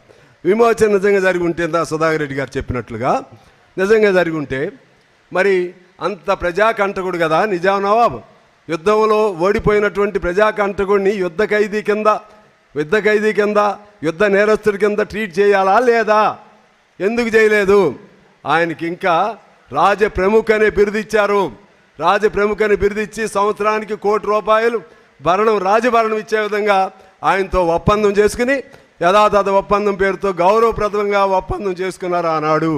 అదే పద్ధతిలో రజాకారులు అంటే మనకు గుర్తొచ్చే పేరు కాసిం రజ్వీ అనేటువంటి ఒక ముష్కరుడు, అనేక వందల వేల మంది మరణాలకి కారణమైనటువంటి కాసిం రజ్వీ ఆయన్ని ఏం చేశారు? హాయిగా పాకిస్తాన్కి వెళ్ళిపోయే విధంగా మీరు ఒప్పందం చేసుకుని ఆయన పంపించారా లేదా? అది విమోచన ఎలా అయింది? అది లొంగుబోట అయింది. అది పటేల్ సైన్యానికి నిజాం నవాబుకు జరిగినటువంటి అక్రమ బంధం, అక్రమ సంబంధం, అక్రమ ఒప్పందం. దానికి వ్యతిరేకంగా పోరాటం చేసింది కమ్యూనిస్టులమే. అంతేకాదు మనం చేసినటువంటి ఆ పోరాట క్రమంలోనే దానికి వాళ్ళ రంగు, దాన్ని మతం పేరు పెడుతున్నారు. నేను అడుగుతున్నాను, మీరు కూడా అర్థం చేసుకోవాలని కోరుతా ఉన్నాను. ముస్లిం రాజు పైన హిందువులు చేసిన పోరాటం. ఆనాడు మీరు గ్రామాల్లో చూడండి, విష్ణువు రామచంద్రారెడ్డి ఎవరు, జన్నారెడ్డి ప్రతాప్ రెడ్డి ఎవరు, అనేక మంది, దాదాపు 2-3 వేల మంది జమీందారీ కుటుంబాలు ఉన్నారు. 90 నుంచి 95% వాళ్ళు హిందువులే. వాళ్ళు కాదా దాడులు చేసింది? దొడ్డి కొమరయ్యని చంపింది ఎవరు? విష్ణువు రామచంద్రారెడ్డి కాదా? బందగీని చంపించింది ఎవరు? విష్ణువు రామచంద్రారెడ్డి కాదా? అనేక మంది ఆనాడు మరణించారే, వారందరికి కారణం ఎవరు? నిజాం నవాబ్ ముస్లింలు కాదా ఆనాడు చంపింది? ఇంకా ముస్లిం మీద దాడులు జరుగుతూ ఉంటే హిందువులు ఆడపడుచులు కూడా తమ కొంగు చాటును వాళ్ళకి రక్షణ కల్పించారు. అదేవిధంగా హిందువుల పైన దాడులు జరుగుతూ ఉంటే ముస్లిం మహిళలు కూడా వాళ్ళ కొంగు చాటును వాళ్ళని కన్నబిడ్డల్లాగా రక్షణ కల్పించారు. మా దగ్గర మా శేషగిరిరావు గారు గ్రేట్ వారియర్ ఆనాడు మరణించాడు. ముందు బతికించిన వాళ్ళు ఎవరై అంటే ముస్లిం మహిళలే శేషగిరిరావు గారిని బతికించారు. యూనియన్ సింగరేణి లీడర్ ఆయన కాపాడారు. ఆ విధంగా అన్నదమ్ముల్లాగా కలిసి ఉన్నటువంటి హిందువులు ముస్లిం మధ్య ఇటువంటి తగులు పెట్టవలసినటువంటి అవసరం ఏమొచ్చి నేను అంటున్నాను. మొత్తం ఎన్ని లక్షల మంది ఉన్నారో ముస్లింలు లెక్క తీయండి. అప్పటి నుంచి ఇప్పటి వరకు ఆ లక్షల మంది అందరూ కూడా జమీందారులాగా ఉన్నారా, దొరల్లాగా ఉన్నారా? టైర్లకి గాలి కొట్టేది ముస్లింలే, టైలరింగ్ చేసేది ముస్లింలే, పంచర్లు వేసేది ముస్లింలే, గ్రామాల్లో మన గ్రామ షేక్ సింధులుగా పనిచేసేది ముస్లింలే, తలారీల్లాగా పనిచేసేది ముస్లింలే. మరి ముస్లింలకి అదనంగా ఏమైనా కల్పించాలి కదా వాళ్ళు అంటే వాళ్ళ వర్గ స్వభావం. అది విష్ణువు రామచంద్రారెడ్డి అయినా, జన్నారెడ్డి ప్రతాప్ రెడ్డి అయినా, నిజాం నవాబ్ అయినా వాళ్ళ వర్గ స్వభావం పేదలకు వ్యతిరేకం. వాళ్ళందరూ ఒకటి. అది హిందువైనా ముస్లిం అయినా సరే మన వర్గ స్వభావం పేదవాళ్ళందరూ ఒకటి. ఆ వర్గ స్వభావం మన కమ్యూనిస్ట్ పార్టీ మనకిచ్చింది. అందువలన ఈ విమోచనలు ఇటువంటి అర్థం లేని పేర్లు చెప్పి ప్రజల్ని కన్ఫ్యూజ్ చేయొద్దని నేను చెప్తూ ఇంకో మాట చెప్పి నేను క్లోజ్ చేస్తాను. ఇవాళ కేంద్రంలో సమైక్య రాష్ట్రంలో కాంగ్రెస్ వాళ్ళని ఎన్ని తిట్లు తిట్టాడు. మీకు ధైర్యం లేదు. దీన్ని మహారాష్ట్రలో అధికారికంగా చేస్తున్నారు, సెప్టెంబర్ 17న కర్ణాటకలో అధికారికంగా చేస్తున్నారు, ఇక్కడ మీరు ఎందుకు చేయరు అని అన్న కేసీఆర్ గారు ఇవాళ నీ నోరేమైంది? నీ నోరు పడిపోయిందా? నీ గుండెలు జారిపోయాయా? నీ గొంతులోంచి మాట పెగలట్లేదా? కేసీఆర్ గారిని మేము అడుగుతున్నాం. ఎవరిని మోసం చేస్తావు? నిన్ను ఏ తెలంగాణ బిడ్డలైతే హక్కును చేర్చుకుని ముఖ్యమంత్రిని చేశారో ఆ తెలంగాణ బిడ్డల్ని అన్యాయం చేస్తావా కేసీఆర్? ఆ తెలంగాణ బిడ్డల్ని మోసం చేస్తావా నీ మోసపూరిత మాటలతో? కేసీఆర్ మేము అడుగుతా ఉన్నాం. ఏమని పెడుతున్నాడు ఆయన? తెలంగాణ పేరు ఉచ్చరించడానికి ఆయన ఇష్టంగా లేడు. తెలంగాణ అమరవీరుల దినంగా దీన్ని చెప్పడానికి ఆయన ఇష్టంగా లేడు. తెలంగాణ అమరవీరుల 75వ వార్షికోత్సవాన్ని చెప్పడానికి ఆయన ఇష్టంగా లేడు. ఆయన పెట్టిన పేరు ఏంటంటే సమైక్యతా దినం అంట. సమైక్యత అంటే మాకేం అర్థం కావట్లేదు. మీకేం అర్థం అవుతుందో నాకేం తెలియదు. సమైక్యత అంటే ఏంటి నాకు అర్థం కావట్లేదు. సమైక్యత అంటే ఏంటి? సమైక్యత ఇందిరాగాంధీ పుట్టినరోజు కూడా సమైక్యతా దినం అంటారు. ఇంకా అనేక మంది అనేక సందర్భాల్లో సమైక్యతా దినం అంటారు. ఏం అంత ధైర్యం లేదా? ఎందుకు ఆ పరిస్థితి వచ్చింది కేసీఆర్ గారు? ఎందుకు ఆ పేరు పెట్టావు నువ్వు? సమైక్యత అంటే మేము అనుకుంటున్నాం నీకు ఎంఐఎం వారికి మధ్య కుదిరిన సమైక్యత వలన నువ్వు సమైక్యత అని పేరు పెడుతున్నావు. ఎంఐఎం అంటే ఎవరంటే ఎంఐఎం పార్టీ వ్యవస్థాపకుల్లో కాసిం రజ్వీ పార్టీ. అది ఇంకా 2-3 ఉన్నారు. చివరిలో కాసిం రజ్వీ వెళుతూ ఓవైసీల కుటుంబానికి అప్పచెప్పినటువంటి నేను తెలంగాణ నడపలేము. అర్థం లేని పిరిగితాను ప్రజలందరూ కోరుకుంటున్నారు. అది ముస్లింలైనా హిందువులైనా సరే అందరూ కూడా సెప్టెంబర్ 17 ఇది మా అందరి పండుగ అని కోరుకుంటున్నారు. కారణం ఆనాడు మగ్దుమ్ మొహిద్దీన్ గారి పోరాటానికి పిలిపించాడు. షోయిబుల్లా ఖాన్ని చంపేశారు. అదేవిధంగా బందగీని చంపేశారు. ఇక్కడ మొయినుద్దీన్ గారు ఇక్కడే కూర్చుని ఉన్నాడు. ఇంకా అనేక మంది రజబలి గారు లాంటి వాళ్ళు అనేక మంది ముస్లింలు ఈ పోరాటంలో పాల్గొన్నారు, అసూలు బాశారు, త్యాగాలు చేశారు. అందువలన ఇవాళ ముస్లింలు ఏమి సామాన్య ప్రజలు ఏమి అభ్యంతరం పెట్టట్లేదు. వాళ్ళు ముస్లిం మతానికి వ్యతిరేకంగా కాదు. ఇది జరిగింది ఏంటంటే ఫెడరల్ ప్రభువులకు పేదవాడికి జరిగిన పోరాటం. ఆ పోరాటంలో పేద ప్రజలు ఎర్ర జెండా భుజాన పెట్టుకుని ఆ ఫ్యూడల్ ప్రభువుల్ని రొమ్ము విరిచి ఫ్యూడల్ ప్రభువులు పారిపోయేట్టుగా ఆ ఫ్యూడల్ ప్రభువులకు నాయకత్వం వహిస్తున్న ఉత్సవంగా ఘనంగా జరపాలని కోరుకుంటున్నారు. చేసుకోవాలని కోరుతూ ఇంకా ఒకటి విద్రోహం అనేది చెప్తారు, ఇబ్బంది పెట్టారు అధికార పార్టీ వాళ్ళు. కాదు, ఇది నిజమైన విలీనం, నిజమైన పేదల గుండెల్లో నుంచి వచ్చినటువంటి ప్రేమతో కూడినటువంటి పోరాటం నుంచి వచ్చినటువంటి నినాదం తుపాకీ పట్టండి, తెలంగాణ సాధించండి, హైదరాబాద్ సంస్థానం భారత్లో కలపండి అని భారత కమ్యూనిస్ట్ పార్టీ అగ్రనేతలు ఇచ్చిన పిలుపు జయప్రదమైనటువంటి రోజు. ఆ పిలుపుకు అనుగుణంగా విలీనమైనటువంటి రోజు ఇది. అందువలన ఇంతకుముందు రాజా గారు చెప్పినట్లుగా ఎర్ర జెండా అంటే ఎరుపు అంటేనే త్యాగం, ఎరుపు అంటేనే ధైర్యం, ఎరుపు అంటేనే పక్కనున్నటువంటి కన్నీరు కార్చేటువంటి ఒక సామాన్యుడు పేదవాడి కన్నీరుని తొడవడానికి మనకు ప్రేరణ కల్పించేటువంటి గొప్ప గుణం కలిగినటువంటి జెండా ఎరుపు. అందువలన ఇవాళ ఇబ్బందులు జరుగుతున్నాయి. దెబ్బతిన్నారు మొన్న మేము వెళితే, లేకపోతే గులాబీ జెండాలు వేసుకుని తిరుగుతున్నారు, లేకపోతే 3 రంగుల జెండాలు వేసుకుని తిరుగుతున్నారు. ఎక్కడ జరుగుతుంది? ఏ వైపరీత్యం ఇది, ఏ వైచిత్రం ఇది? ఇంకా మన పెద్దల వారసత్వాన్ని మీరు అందరు కాపాడు. ఎన్నికల్లో ఫలితాలు ఎలా అయినా రాని, ప్రజలు ఎక్కడుంటే అక్కడ ఉందాం, మరొక రకంగా ఉండాలి. ఆకులు పట్టకపోయినా సరే మనం ప్రజల్లో ఉందాం, ప్రజల కోసం పనిచేద్దాం, ప్రజల్లో విశ్వాసం కల్పిద్దాం, ప్రజల్ని ఇంకా పెంపొందించుకుందాం. మన రోజంటూ మనకు వస్తుంది. ఇందాక రాజా గారు చెప్పారు, మన రోజు రేపు మనదే, ఎల్లుండి మనదే, ఆ రోజు ఆ ముందొచ్చే రోజు మనది. ఏ రోజు ఎప్పుడు వస్తుందో తెలియదు, కానీ అంతిమంగా మన రోజు ఈ ఎర్ర జెండా వచ్చే రోజు వస్తుంది. కారణం ధర్మం, న్యాయం, నీతి కలిగిన జెండా ఏదైనా ఉందంటే రంగుతో అద్దిన జెండా కాకుండా త్యాగాలతో నిర్మించబడిన జెండా, పేదల త్యాగధనులు నేల వార్చినటువంటి రక్తంతో తడిసిన జెండా ఏదైనా వర్గాల తరపున మనం పోరాటం చేద్దాం. మీరేమి అధైర్యపడొద్దు, నిరుత్సాహపడొద్దు. మన రోజులు మనకు వస్తాయి. అప్పటి వరకు మనం నడుస్తూనే ఉందాం. కలిగినట్లుగా కమ్యూనిస్టు రథచక్ర నమస్కారాలతో నారాయణ గారిని మాట్లాడవలసింది కోరుతూ, తర్వాత జయరాజ్ గారికి సత్కారం. ఆయన మంచి పాటలు పాడతాడు. ఆ తర్వాత దాదాపు చాడా గారు ఇంకా వాళ్ళతో క్లోజ్ అయింది. మీ అందరికీ మరొకసారి విప్లవాభినందనలు తెలియజేస్తూ, ఈ విలీన దినోత్సవానికి సంబంధించి ఇది మనం దాని వారసులం. ఈ తెలంగాణ సాయుధ పోరాట వారసులం మనం. ఐలమ్మ మన నాయకురాలు, దొడ్డి కొమరయ్య ఎర్ర జెండా బిడ్డ, రావి నారాయణ రెడ్డి మన నాయకుడు, మొగ్దం మొహిద్దీన్ మన నాయకుడు.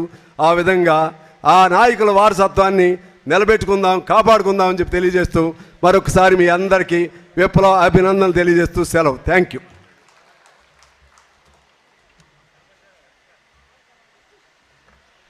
సాంసారి థ్యాంక్స్.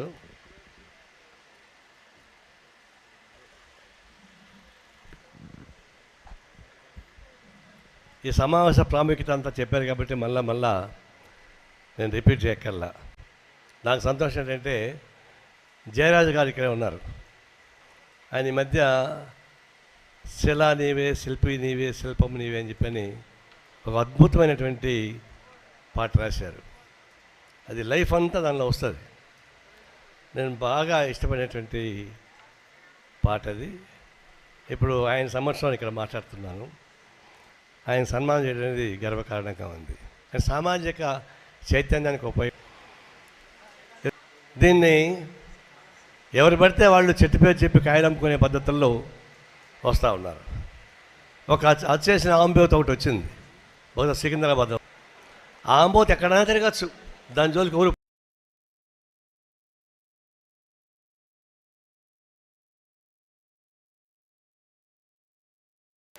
ఆనాడు ఆర్ఎస్ మరో పేరుతో ఉన్నారు కదా, ఒక పేరు చెప్పగలరా?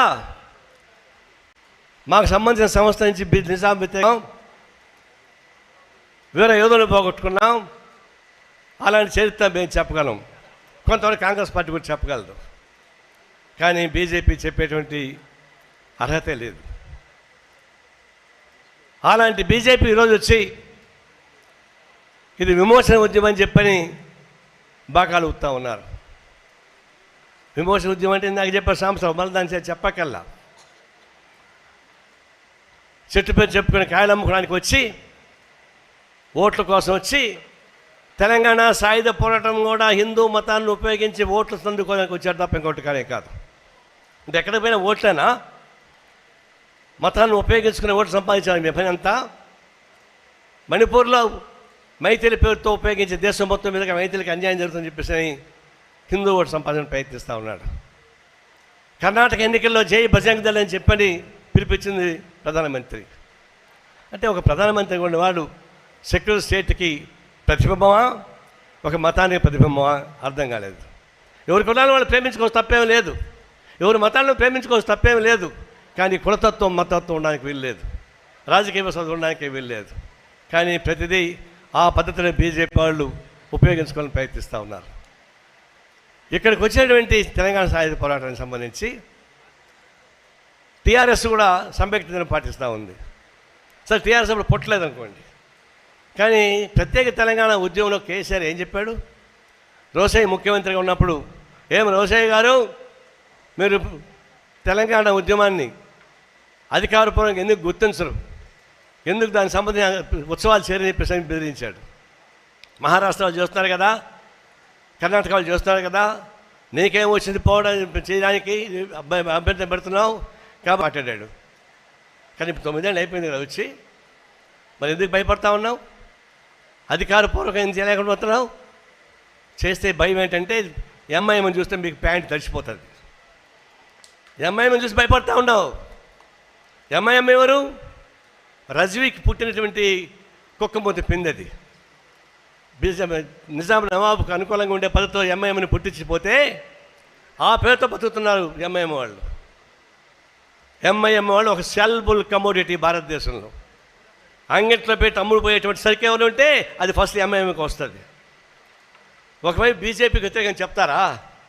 ఆచరణలో బీజేపీకి అనుకూల పద్ధతులు నిర్వహిస్తారా? దేశం మొత్తం మీదుగా బీజేపీ ఓట్లని వ్యతిరేక ఓట్లు చేయలేకుండా ఇట్లా టీఆర్ఎస్ బీఆర్ఎస్ పేరుతోటి ఎంఐఎం ఇద్దరూ కలిసి జాతీయ స్థాయిలో బీజేపీకి వ్యతిరేకంగా జరిగేటువంటి ఉద్యమాన్ని చీల్చడానికి, మూడో ఫ్రంట్ పెట్టడానికి, బీజేపీకి పరోక్షంగా కరసేవ చేయడానికి బరిదెగించి కూలి పని చేస్తున్నటువంటి బీఆర్ఎస్ ఎంఐఎం మీరా ఈ తెలంగాణ గురించి మాట్లాడేది, తెలంగాణ ఉద్యమాన్ని గురించి మాట్లాడేది? మీకు ఏమైనా భక్తి ఉంటే, విశ్వాసం ఉంటే అధికారం నిర్వహించండి. చేయలేకపోతున్నారు. అంటే కేవలం బీజేపీని మోడీని జపం చేస్తూ బతకాలేని పద్ధతుల్లో ఎంఐఎం ఒక పక్క, టీఆర్ఎస్ ఒక పక్క చేస్తూ ఉన్నారు. చేయకపోతే ఎత్తలేదు. ఈ దేశంలో ఏదైనా బీజేపీకి వ్యతిరేకంగా ఎవరైనా ఉంటే పొరపాటున బీజేపీకి మాట్లాడితే వాళ్ళ పైన అప్పుడే ఇది కుక్కలను తోలుతూ ఉన్నారు, పెంపుడు కుక్కలను తోలుతూ ఉన్నారు. ఇన్వెస్టిగేషన్ ఏజెన్సీ తోటి, సిబిఐ తోటి, రకరకాల పేరుతోటి దాడులు చేస్తూ ఉన్నారు. మీకు చేత అయితే ఎంఐఎంని దాడి చేయండి, చూద్దాం ఎంత దొరుకుతాయో. టన్నుల కొద్ది బంగారం, డబ్బులు, అక్రమాలు, ఆస్తులు మొత్తం దొరుకుతాయి. చేత అవుతుందా? చేత అవ్వదు. ఎందుకంటే వాళ్ళు నీకు ఊడిగం చేస్తారు కాబట్టి. దేశం మొత్తం మీద ఎక్కడ ఎన్నికలు జరిగినా బీజేపీని గెలిపించేందుకు ఉపయోగపడే పద్ధతిలో ఎంఐఎంకు పోటీ పెట్టి సెక్యులర్ ఓట్లను చీల్చడానికి ఉపయోగపడేటువంటి బద్మాష్ పని చేస్తుంది ఎంఐఎం. కాబట్టి వాళ్ళ జోలికి మీరు పోరు. కేసీఆర్ ఒకప్పుడు బీజేపీ విధంగా మాట్లాడాడు. అతనిపైన లిక్కర్కి స్కామ్ వచ్చింది. కవితమ్మ జైలుకి పోతుంది అని చెప్పేసి అనుమానం వచ్చింది. బండి సంజయ్ జైలుకి పోతుందని చెప్పి చెప్తా ఉన్నాడు. ఈ లోపల పోయిన రాజీ పడ్డాడు, నీ బాంచల ద్వారా అని అనగానే కవితమ్మ అరెస్ట్ ఆగిపోయింది. ఎందుకు ఆగిపోయిందంటే, నేను మీకు బానిసగా ఉంటాను కదా సెంటర్లో, మా జోలికి మీరు రాబాకని చెప్పేసి అని టీఆర్ఎస్ నాయకులు పోయి ఆయన్ని మొక్కడం, కవితమ్మ సేఫ్గా పెట్టి తిరుగుతూ ఉండడం అక్కడ కూర్చొని. ఇవన్నీ రాజకీయ ఒడంబడికలే. అందుకనే ఈ తెలుగు రాష్ట్రాలలో అటు ఆంధ్ర కానీ తెలంగాణ కానీ విభజన చట్టాలను అమలు చేశారా? తెలంగాణ ప్రాంతంలో బయ్యారం ఫ్యాక్టరీ విభజన చట్టాలు ఉంది, ఏమైంది? మేము చేయమంటున్నారు. అనేక ఇతర సమస్యలు ఉన్నాయి, తెలంగాణ ప్రాంతంలో చేయడం లేదు. ఆంధ్ర ప్రాంతంలో ప్రత్యేక హోదా అన్నారు, అది ఎగిరిపోయింది. ఉక్కు ఫ్యాక్టరీ అన్న కడప, అది పోయింది. వెనుకబడిన జిల్లాలకి 50 కోట్లు ఇస్తా ఉన్నారు, అది పోయింది. చివరికి తెలుగు ప్రజానీకానికి పచ్చి మోసం చేస్తున్నటువంటి బీజేపీ గవర్నమెంటు కేంద్రంలో ఉంటే అట్లాంటి బీజేపీ చేసుకున్నటువంటి అన్ని తీర్మానాలు ఎందుకు ఆమోదిస్తున్నారు? అట్లా జగన్మోహన్ రెడ్డి కానీ, ఇక్కడ కేసీఆర్ కానీ, ఇక్కడ ఎంఐఎం కానీ వీళ్ళంతా కూడా బీజేపీకి తొత్తులుగా మారిపోయారు. లేకపోతే ఇంకొక మార్గం లేదు. వైఎస్ జగన్మోహన్ రెడ్డి పొరపాటుగా బీజేపీకి మాట్లాడితే వాడు జైల్లో ఉంటాడు. 60-70 వేల కోట్ల రూపాయల స్కామ్లో ఉండి స్వాతంత్రం వచ్చిన తర్వాత సుదీర్ఘకాలం ఎన్నాళ్ళ పాటు బెయిల్ పైన ఉన్న వ్యక్తి ఎవరైనా ఉన్నారా? ఇప్పటిదాకా ఎవరు లేరు, ఒక జగన్మోహన్ రెడ్డి తప్ప. స్వాతంత్రం వచ్చిన తర్వాత ఇంత సుదీర్ఘకాలం జైలు పని ఉన్న వ్యక్తి, బెయిల్ పడిన వ్యక్తులు లేడు. ఎందుకు ఉండగలుగుతున్నాడు? ఢిల్లీలో సిసోడియా జైల్లో ఉంటాడా? ఏం పాప ఎరగనవాడు. ఈ వేల కోట్ల రూపాయలు దిగమింగినవాడు ముఖ్యమంత్రిగా కొనసాగుతూ బెయిల్ పైన ఉంటాడా? వైఎస్ వివేకానంద చంపించినటువంటి దాని కేసులో ఉన్నటువంటి అవినాష్ రెడ్డి బెయిల్ పైన ఉంటాడా? లిక్కర్ స్కామ్లో ఉన్న కవిత లోపల పోదా? ఇవన్నీ కూడా కేవలం బీజేపీ వేస్తున్నటువంటి క్రిమినల్. బహుశా స్వాతంత్రం వచ్చిన తర్వాత ఇంత క్రిమినల్ మైండ్ ఉన్నటువంటి కేంద్ర ప్రభుత్వం తరకు రాలేదు. అలాంటి పద్ధతిలో మోడీ పరిపాలిస్తూ ఉంటే దానికి ఊడికం చేస్తున్నటువంటి వీళ్ళంతా కూడా నడిపిస్తూ ఉన్నారు. అందుకని మనం చెప్పాల్సిన ఒకటే, ఒకవైపు భారతదేశంలో ఈ మోడీ ప్రభుత్వాన్ని ఎందుకు ఓడి అంటున్నాం? 2014లో నువ్వు చెప్పింది ఏంటి? 400 రూపాయలు గ్యాస్ ధర ఉంటే ఈరోజు 1200 రూపాయలు అయింది. పెట్రోల్ డీజిల్ అప్పుడు 60 రూపాయలు ఉంటే ఇప్పుడు దాదాపు 110 రూపాయల పైన దాటిపోయింది. అంటే నీ సంవత్సరంలోనే ధరలు పెరుగుతూ ఉన్నాయి, నీ సంవత్సరంలో అవినీతి పెరుగుతూ ఉంది. అదేమంటే చెప్పచ్చు, నాకు పెళ్ళాం లేదు, బిడ్డలు లేరు, నేను ఎందుకు స్వార్థపరుడు అవుతాను, నేను అవినీతి పరుడు కాదని చెప్తా ఉన్నారు. పెళ్ళాం ఎందుకు లేదు, ఉంది, కట్టుకొని వదిలేసావు నువ్వు. నీకు బిడ్డలు లేరంటే ఎందుకు పుడతారు? నీకు పెళ్ళాం లేదు కాబట్టి. అంటే నీకు పెళ్ళాం లేనంత మాత్రం బిడ్డలు లేనంత మాత్రం స్వార్థపరుడు కావా? దత్తపుత్రుడికి ఎంత హక్కు ఉందో సొంత పుత్రుడికి అంతే హక్కు ఉంది. 29 మంది వెళ్ళారు డబ్బులు కాజేసి, దాదాపు 13-14 లక్షల కోట్ల రూపాయలు. వాళ్ళు 29 మంది గుజరాత్ వాళ్ళే, ఒక విజయ్ మాల్యా తప్ప. ఒక 7 మంది మోడీ ఇంటి పెరగాలని వాళ్ళే. వీళ్ళంతా నీ దత్తపుత్రులే. నువ్వు నీది కరప్షన్ లేదని చెప్పచ్చు. నీ దత్తపుత్రుల ద్వారా భారతదేశ ఆర్థిక వ్యవస్థను ధ్వంసం చేసావా లేదా? 29 మంది కలిసి లక్షల రూపాయల కోట్లు ఎగ్గొట్టి పెట్టి వాళ్ళని కాపాడుతున్నావా లేదా? కాబట్టి ఉన్న హోల్సేల్ కరప్టెడ్ ఫెయిల్యూర్న ఉంటే స్వాతంత్రం వచ్చిన తర్వాత అధికారపూర్వకంగా హోల్సేల్గా అవినీతి పడిన ఉంటే అది మోడీ తప్ప ఇంకోటి కానే కాని చెప్పి నేను చెప్పగలను. మనకి మీరు కాంగ్రెస్ పార్టీని చెప్పచ్చు. కాంగ్రెస్ పార్టీ అది చిలకొడ్డది రీటైల్ గొడవ, అదంతా రీటైల్ వ్యాపారానికి హోల్సేల్ తేడా లేదా? కాబట్టి హోల్సేల్గా ఈ భారతదేశాన్ని ఆర్థికంగా ముంచేస్తూ ఉన్నావు, కార్పొరేట్ కంపెనీకి అప్పగిస్తూ ఉన్నావు. మణిపూర్లో హోమం ఏంటది? మణిపూర్లో నువ్వే నిప్పి పెట్టావు, నువ్వే కేసులు వస్తున్నావు. నేను 5 రోజుల పాటు అక్కడ చూసి వచ్చాను. విలువైన సంపద ఉంది అక్కడ. అడవి ప్రాంతం మొత్తం ట్రైబల్ చేతుల్లో ఉంది. ఆ ట్రైబల్ చేతుల్లో భూమి మొత్తంలో సంపన్న వర్గాలకు రావాలా? అందువల్ల ఇక్కడ మైతీస్కి వాళ్ళు తగ్గు పెట్టాడు. మైతీస్కి ఆయుధాలు ఇచ్చాడు, ఆయుధాలు పోరాటం సాగించమంటున్నాడు. వీడికొచ్చి మైతీస్ హిందూ కాబట్టి హిందువులకు అన్యాయం జరుగుతుందని దేశం మొత్తం మీదుగా తిరిగి హిందూ ఓటు సంపాదించుకొని ప్రయత్నిస్తున్నాడు. మరోవైపు ఆడు ఉద్యమం సాగించి ఆడ ఆదాయం లాంటి వాళ్ళకి 54,000 ఎకరాలు ఇప్పటికీ ఇచ్చేశాడు, ఇంకా అయిపోతున్నాడు. అంటే మణిపూర్లో మంట పెట్టింది మణిపూర్ కార్పొరేట్ కంపెనీ సహాయం చేయడానికి. ఆ మైతీలను ఉపయోగించుకొని భారతదేశం మొత్తంగా హిందూ ఓటు సంపాదించడానికి ఇల్లు తగలబెట్టి వేడుక చూసేటువంటి పైశాచిక ఆనందం ఇది. అదేవిధంగా ఇప్పుడు ఏమైంది? ఈ భారతదేశంలో మోడీకి వ్యతిరేకంగా నిలబడినప్పుడు ఒక ఇండియా కూటమి ఏర్పడింది. ఇండియా పేరే ఇండియా వచ్చింది. ఇండియా అనేగానే భయపడిపోతున్నాడు, చెమట్ల పడుతున్నాయి. ఎక్కడ ఇండియానే కనిపిస్తుంది. మరి ఇండియా అంటే ప్రత్యామ్నాయ మార్గం ఏర్పడిపోయింది. అందుకని ఇండియా అని ఏర్పడిన వెంటనే ప్రత్యేక పార్లమెంట్ సమావేశాలు ఏర్పాటు చేయడం, మాజీ అధ్యక్షుడు కోవింద్ని కన్వీనర్గా చేయడం, అసలు అవమానం. దేశ అధ్యక్షుడిగా పనిచేసినటువంటి వ్యక్తి, అంత పెద్ద స్థాయిలో ఉన్న వ్యక్తి ఈ కమిటీలో ఉండి నెంబర్ 1 క్రిమినల్గా ఉన్నటువంటి హోమ్ మినిస్టర్ అమిత్ షా ఉన్నప్పుడు ఆ కమిటీలో యూనిట్ ఏం చేస్తాడు? మొత్తం ఆయన రాసి పెడతాడు రిపోర్ట్ అంతా. ఎందుకు పెట్టాడో తెలియదు. అదేవిధంగానే ఇప్పుడు మోడీ వచ్చి వివరించమని చెప్పండి. భర్త చనిపోతే భార్యని కూడా తగలబెట్టమని చెప్తాడా? అంటే మోడీ చచ్చిపోతే వాళ్ళ భార్యను తగలబెడతారా? ఎక్కడి నుంచి వచ్చింది నీకు? ఏం మాట్లాడుతున్నారు? పూర్వజన్మ సుకృత ఫలమా? అంటే మనం కష్టపడతామంటే పూర్వజన్మలో మనం పాపం చేసినావా? మోడీ చాలా మంది అదాని చాలా గొప్పని చేశాడా? పూర్వజన్మ సుకృత ఫలంలో వచ్చినటువంటి ఫలితాలని నువ్వు ప్రశ్నించకూడదు. ప్రశ్నించడానికి వీలు లేదు. ప్రశ్నిస్తే నేలకు కోసేస్తాం. సూత్రులు చదివితే నేలకు కోసేస్తాం. మొగుళ్ళు ఎంత పనికి వాళ్ళని వెధవలైనా వాళ్ళు భరించాల్సిన స్త్రీలు. భరించకపోతే స్త్రీలు మళ్ళీ అన్యాయం అయిపోతారట, పాపం చూస్తుందంట. ఇదేం సిద్ధాంతం? సనాతన ధర్మం నందు తత్తనచ్చగొడతా ఉన్నారు. రిలీజియస్ ఫ్రెండ్షిప్కి మనం వ్యతిరేకం తప్ప ఆ మతాలకు మనం వ్యతిరేకం కాదు. సనాతన ధర్మంలో ఉన్నటువంటి సిద్ధాంతం ఇది కాదు, హిందువుల ధర్మం కాదు. జై భజంగదలు అంటారు, భారతదేశం ఇండియా భారత్ అంటారు. అంటే మీరు ఓడిపోయేటువంటి క్రమంలో నిరాశ నిస్పృహ నుంచి అసలే కోతి అది కళ్ళు తాగింది, అతను నిప్పు దొక్కింది, ఎట్లా ఉంటుంది అది?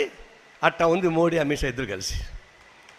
దీన్ని మనం పసిగట్టాల్సి ఉంది, పోరాటం సాగించాల్సి ఉంది.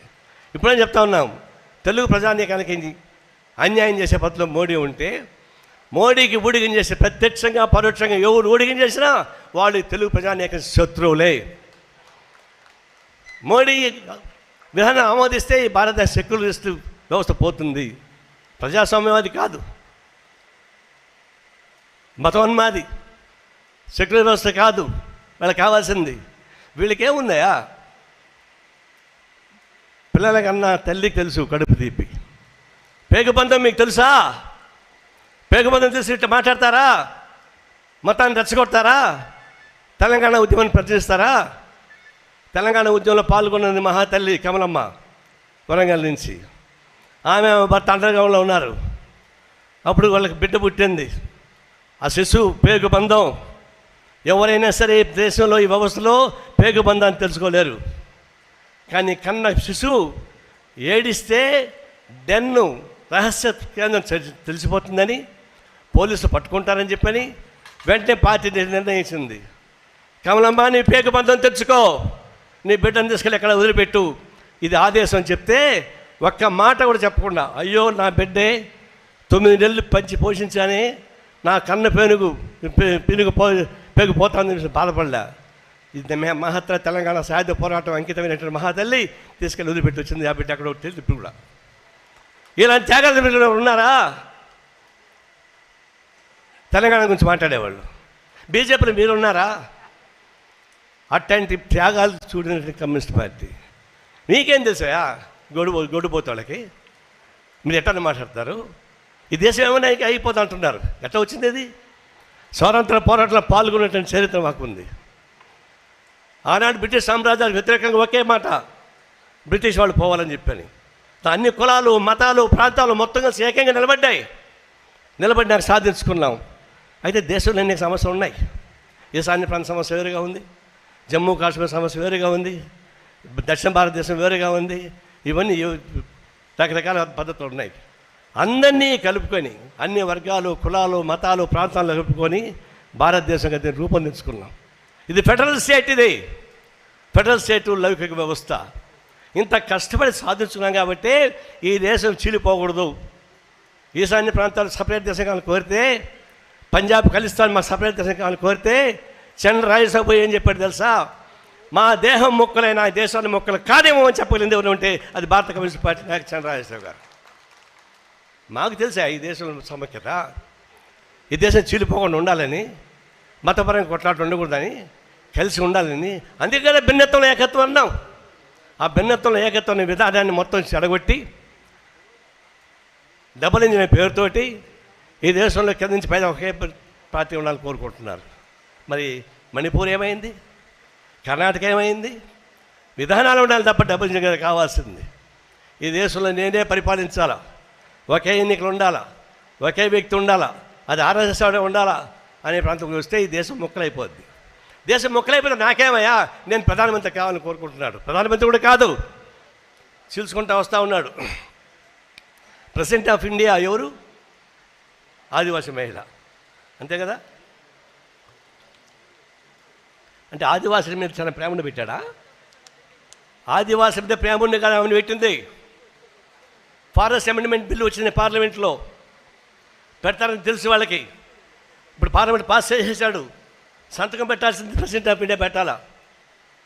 ఆమె ఆదివాసీ మహిళ, ఆమె పెట్టగలదు, ఇంకొకరు పెట్టలేరు. ఆమె మనం ఏమంటాం, ఏమనంటే అమ్మ ఆదివాసి అంటారా అని అంటారు.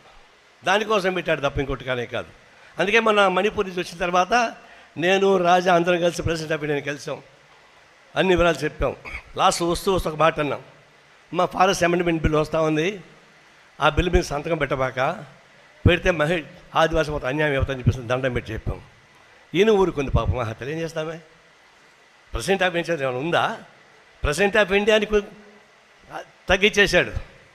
ఎలక్షన్ కమిషన్ ఆఫ్ ఇండియాని కుక్కమూతి పిన్లా చేసి పారేశాడు. సిబిఐని మార్చి పారేశాడు. జ్యుడిషియల్ మార్చేశాడు. చివరికి ఆర్బీఐని మార్చేస్తున్నాడు. అంటే ఈ భారతదేశంలో ఉన్నటువంటి 5 సంస్థాగత సంస్థలు అవి, స్టాట్యుటరీ సంస్థలు, దాన్ని మొత్తం గుప్పిట్లో పెట్టుకున్నాడు.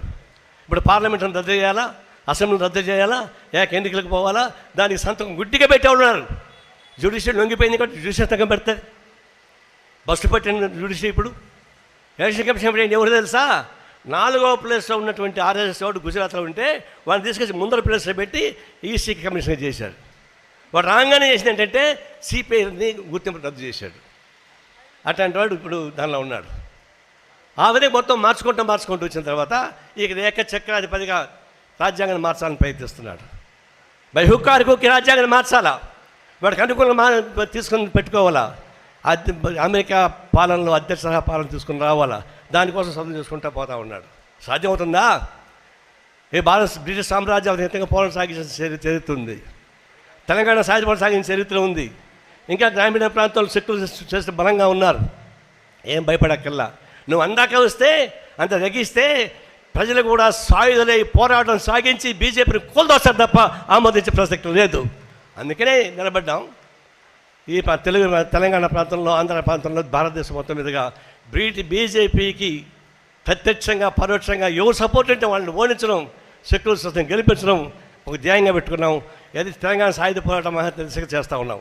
నిన్న కేసీఆర్ పోయి అక్కడ కల్లకుర్తి అని ఎత్తిపోతల పథకం, ఒక నిమిషం, పాలమంత్రి పథకం, మేము అటు పోతున్న చూసాం. పాలమూరు రంగారెడ్డి జిల్లా ఎత్తిపోతల పథకం. నేను ఏదో చాలా గొప్పగా నీళ్ళు వచ్చేస్తాను అనుకున్నా. తెలుసా, 32 తూములు ఉంటే ఒక తూముకు మాత్రం నీళ్ళు వదిలాడు. ఒకటి అంటే ఒక నాడాది దొరికిందని 3 నాళ్ళ గుర్రం పొందుకున్నాడంటే ఎవడో. పరమానంద శిష్యుడు ఒక సూది మోసాడంట. పరమానంద శిష్యుడు సూది ఎట్ట మోసినారు, అదేవిధంగానే కేసీఆర్ కూడా హంగామకు ఆడికిపోయాడు. ఆయన ఒంటేరు కోసం వచ్చి నీళ్ళు ఆడికి వచ్చినాయి, ఆన్ చేసి వచ్చాడు. మనది ఆగిపోయింది. ఆయన నిన్ను ఉపన్యాసిస్తున్నాడు. నేను పిల్లలకి అందరికీ పౌష్టికాహారం పెడతా, మంచి గుడ్లు ఇస్తా, పాలు ఇస్తా అంటున్నాడు. కానీ 7 రోజులుగా అంగన్వాడీ టీచర్స్ సమ్మె చేస్తున్నారు. వాళ్ళ కనాగష్టంగా బ్రాండెడ్ లేబర్ లాగా ఉన్నాం మేము, అర్ధ కూలీ వస్తూ ఉంది అని సాగోపరికి తెలుసుకుంటామని చెప్పేసి 7 రోజులుగా సమ్మె చేస్తున్నారు. మరి అంగన్వాడీ సమ్మె చేస్తుంటే ఈయన గుడ్లు చేంజ్ చేశాడు. ఆయన గుడ్లు ఇస్తే ఆయన ముడ్లో పెట్టుకుంటాడు. ఏడ పెట్టుకుంటాడు? ఇక్కడ పెట్టేవాళ్ళు ఎవరు ఉన్నారు? అక్కడ శుద్ధ అబద్ధాలు. మోడీ ఎంత అబద్ధాలు చెప్తున్నాడో, వాళ్ళ అమ్మ మొగుడు కేసీఆర్ ఇన్ని అబద్ధాలు చెప్తున్నాడు. ఒకసారి గోబల్స్ కానీ బతుకుంటే వాడు చచ్చిపోయేవాడు సిగ్గుపడి. ఆ ప్రాంతంలో ప్రైమ్ మినిస్టర్ ఉండి, ముఖ్యమంత్రి ఉంటే శుద్ధ అబద్ధాలు చెప్పేటువంటి ప్రధానమంత్రిని ముఖ్యమైన అబద్ధాలు కొన్ని చెప్పకూడదు. 100కి 150 పాళ్ళు అబద్ధాలు చెప్తాను నిజం చెప్పడం లేదు. లేకపోతే మన G20 మీటింగ్లు జరిగినాయి, అదే బీజేపీ మహాసభ లాగుంది. ఎక్కడ చూసినా కమలం గుర్తు. విదేశాలకి చెవులో పూలు పెట్టి పంపించేశాడు. ఆయన కమలం గుర్తు పాపులర్ చేసుకున్నాడు రేపు రాబోయే ఎన్నికలకి. ఇంత నీచమైన రాజకీయ నాయకుడు గతంలో లేదు, భవిష్యత్తులో పుట్టని చెప్పేసి నాకు నమ్మకం. అట్లాంటి దానికి గట్టిగా పాలన సాగించాల్సిందే. విజయం సాధించాలని కోరత సెలవు తీసుకుంటా ఉన్నాం. కామ్రేడ్స్ తొందరగా క్లోజ్ చేద్దాం. రాజా గారికి కూడా ఫ్లైట్ టైం అవుతుంది. ఇప్పుడు మన పెద్దలు సుధాకర్ రెడ్డి గారు మనందరికీ చిరపరిచితులు. చాలా సుధాకర్ రెడ్డి గారు అంటే మేధావి. ఆ రోజుల్లో ఏఎస్ఎఫ్ ఆల్ ఇండియా జనరల్ సెక్రటరీగా, అదే పద్ధతిలో డాంగే గారు లాంటి వాళ్ళు వచ్చినప్పుడు వాళ్ళ ఉపన్యాసాన్ని ట్రాన్స్లేట్ చేయటం, అంత గొప్ప మేధావి. అదేవిధంగా వారి కుటుంబం కూడా సురవరం ప్రతాప్ రెడ్డి గారు వారి సొంత పెదనాన్నగారు. ఆయన అంత తెలంగాణ వైతాళికుడు అంటేనే సురవరం ప్రతాప్ రెడ్డి గారు. అంత గొప్ప కుటుంబంలో ఉండి కూడా మర్యాద కానీ, అందరిని పలకరింపులో కానీ, చివరి వరకు కమ్యూనిస్టుగానే ఆయన జీవితం కొనసాగిస్తూ ఉన్నారు. అటువంటి గొప్ప సుధాకర్ రెడ్డి గారిని దేశవ్యాప్తంగా గొప్ప పేరున్నటువంటి అనేక మంది ఇతర రాష్ట్రాల్లో అధికార పార్టీలో ఉన్న వాళ్ళందరూ కూడా ఆయనకి జూనియర్స్గా ఉండాల్సిందిగా కోరుతా ఉన్నాను.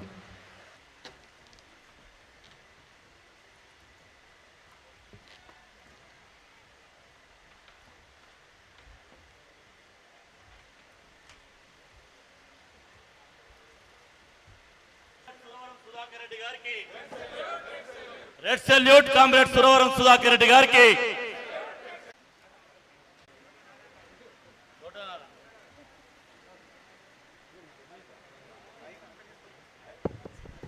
ఇప్పుడు మన దొడ్డ నారాయణరావు గారు, ఆయన చిలుకూరు ఆ ప్రాంతంలో నల్గొండ జిల్లా సెక్రటరీగా కూడా చేశారు. ఆయన వాళ్ళ అన్నయ్య దొడ్డ నర్సయ్య గారు గారు వారి అన్నగారు అడుగుజాడల్లో నడుస్తూ చివరి వరకు ఇప్పుడు ఆయన 96 సంవత్సరాల వయసు వచ్చింది. ఆ విధంగా చేస్తూ ఉన్నాం. కానీ నాయకునిగా తెలియజేస్తూ ఉన్నాం. ఇప్పుడు జయరాజ్ గారు మాట్లాడాలి, అదేవిధంగా పాట పాడాలి. ఒక బ్రీఫ్గా అందరు కూర్చోవాలని కోరుతా ఉన్నాం.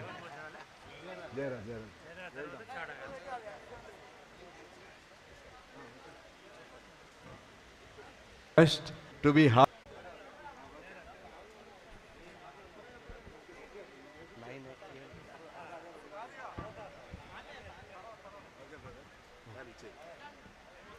వేదిక మీద ఉన్న నా ఆత్మీయమైన అన్న కమ్యూనిస్ట్ పార్టీ కార్యదర్శి సాంశీరావు గారు, ఈరోజు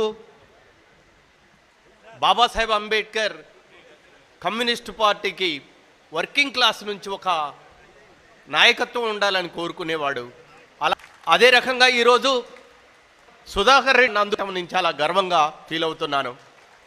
తెలంగాణలో నైజాములు దొరలు ఎంత అరాచకాలు చేసేవాళ్ళు. అయినా గొర్రు కొయ్యగొట్టంగా నాగల్లు గట్టంగా సాలు ఇరువాలేసి ప్రాణాలు పెట్టంగా నెత్తురింకి నేల ఎర్రన ఏనేమో చెమట చుక్కలే ఊట చెలిమెలా ఏనేమో ఆకలి తీరదు అవమానం ఉడగదు పనికి దగ్గ చెలిమెలున్నాయేమి నాయనా నాయనా నీ కడుపులో ఆకటి గొడ్ల దారికి తెచ్చి పాలమందలు కాసి పాలు పెరుగు తీసి దున్నపోతుకు వరక దున్నటాన్ని నేర్పి పశులు మనసులు కలిసి వ్యవసాయమును చేసి బురద పొలము నుండి భువ సృష్టించేవు నాయనా. నీ ఊరేది పేరేది ఊరిలో గుడిసేది నాయనా నాయనా. నీ చేనేది చెలకేది చెరు వెనక సెంటేది నాయనా. కాళ్ళకున్న చెప్పు చేతబట్టుకొని తల రుమాలు తీసే కాడ పటేళ్ళు పటవాసి పెరుగుతున్నది, రసిగారుతున్నది, ఆగడాలే రోజు కాగడవుతున్నవి, నైజాము గుండెల్లో గుబులవుతున్నది, ఊరి దొరల ముడ్డి బట్టోడుతున్నది, తుమ్మల శేషయ్య దళము గడిలోకొచ్చి ఊరి దొరలను బట్టి వర్లంగా చంపిరని నాయనా. నీ కథలు వింటూ నేను కమ్యూనిస్టు నైతి నాయనా నాయనా. నీ నడక చూసి నేను నక్సలైటు నైతి నాయనా. అలాంటి కమ్యూనిస్టు పార్టీ వారసత్వాన్ని ఇచ్చిన ఈ జెండాకు ఈ నాయకత్వానికి కృతజ్ఞుడనై ఉంటాడు. నేను కమ్యూనిస్టుగా ఒక్కరోజైనా ఒక్క దినమైనా కమ్యూనిస్టుగా బతుకునేస్తమా. అలాంటి గొప్ప అవకాశం నాకు ఇచ్చినందుకు అందరికీ కృతజ్ఞుడను.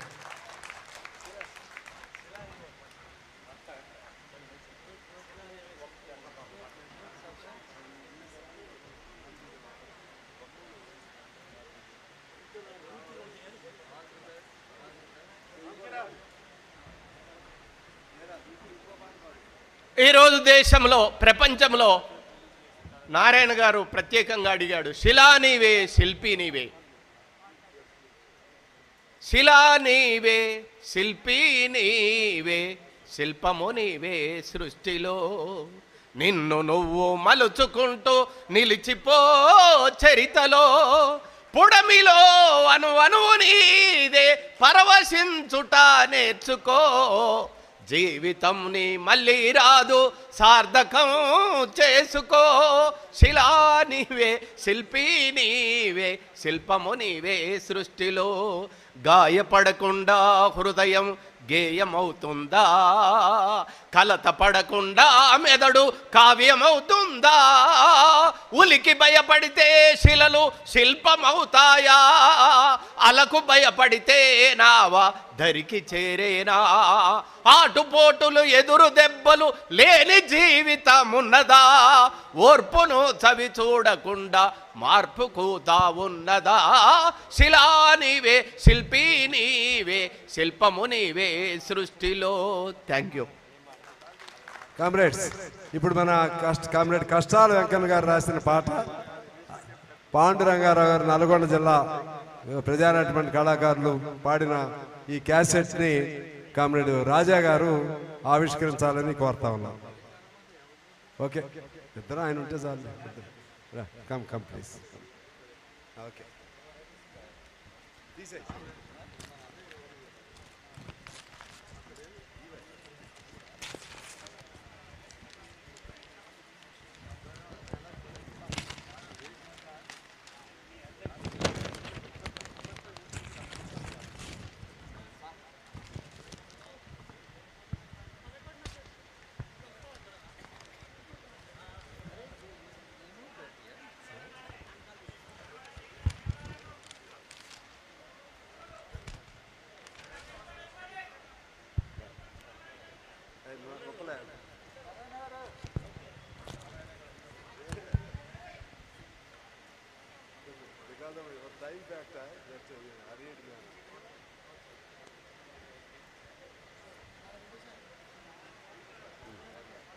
ఇప్పుడు మన కామ్రేడ్స్ మన చాడా గారు మాట్లాడతారు.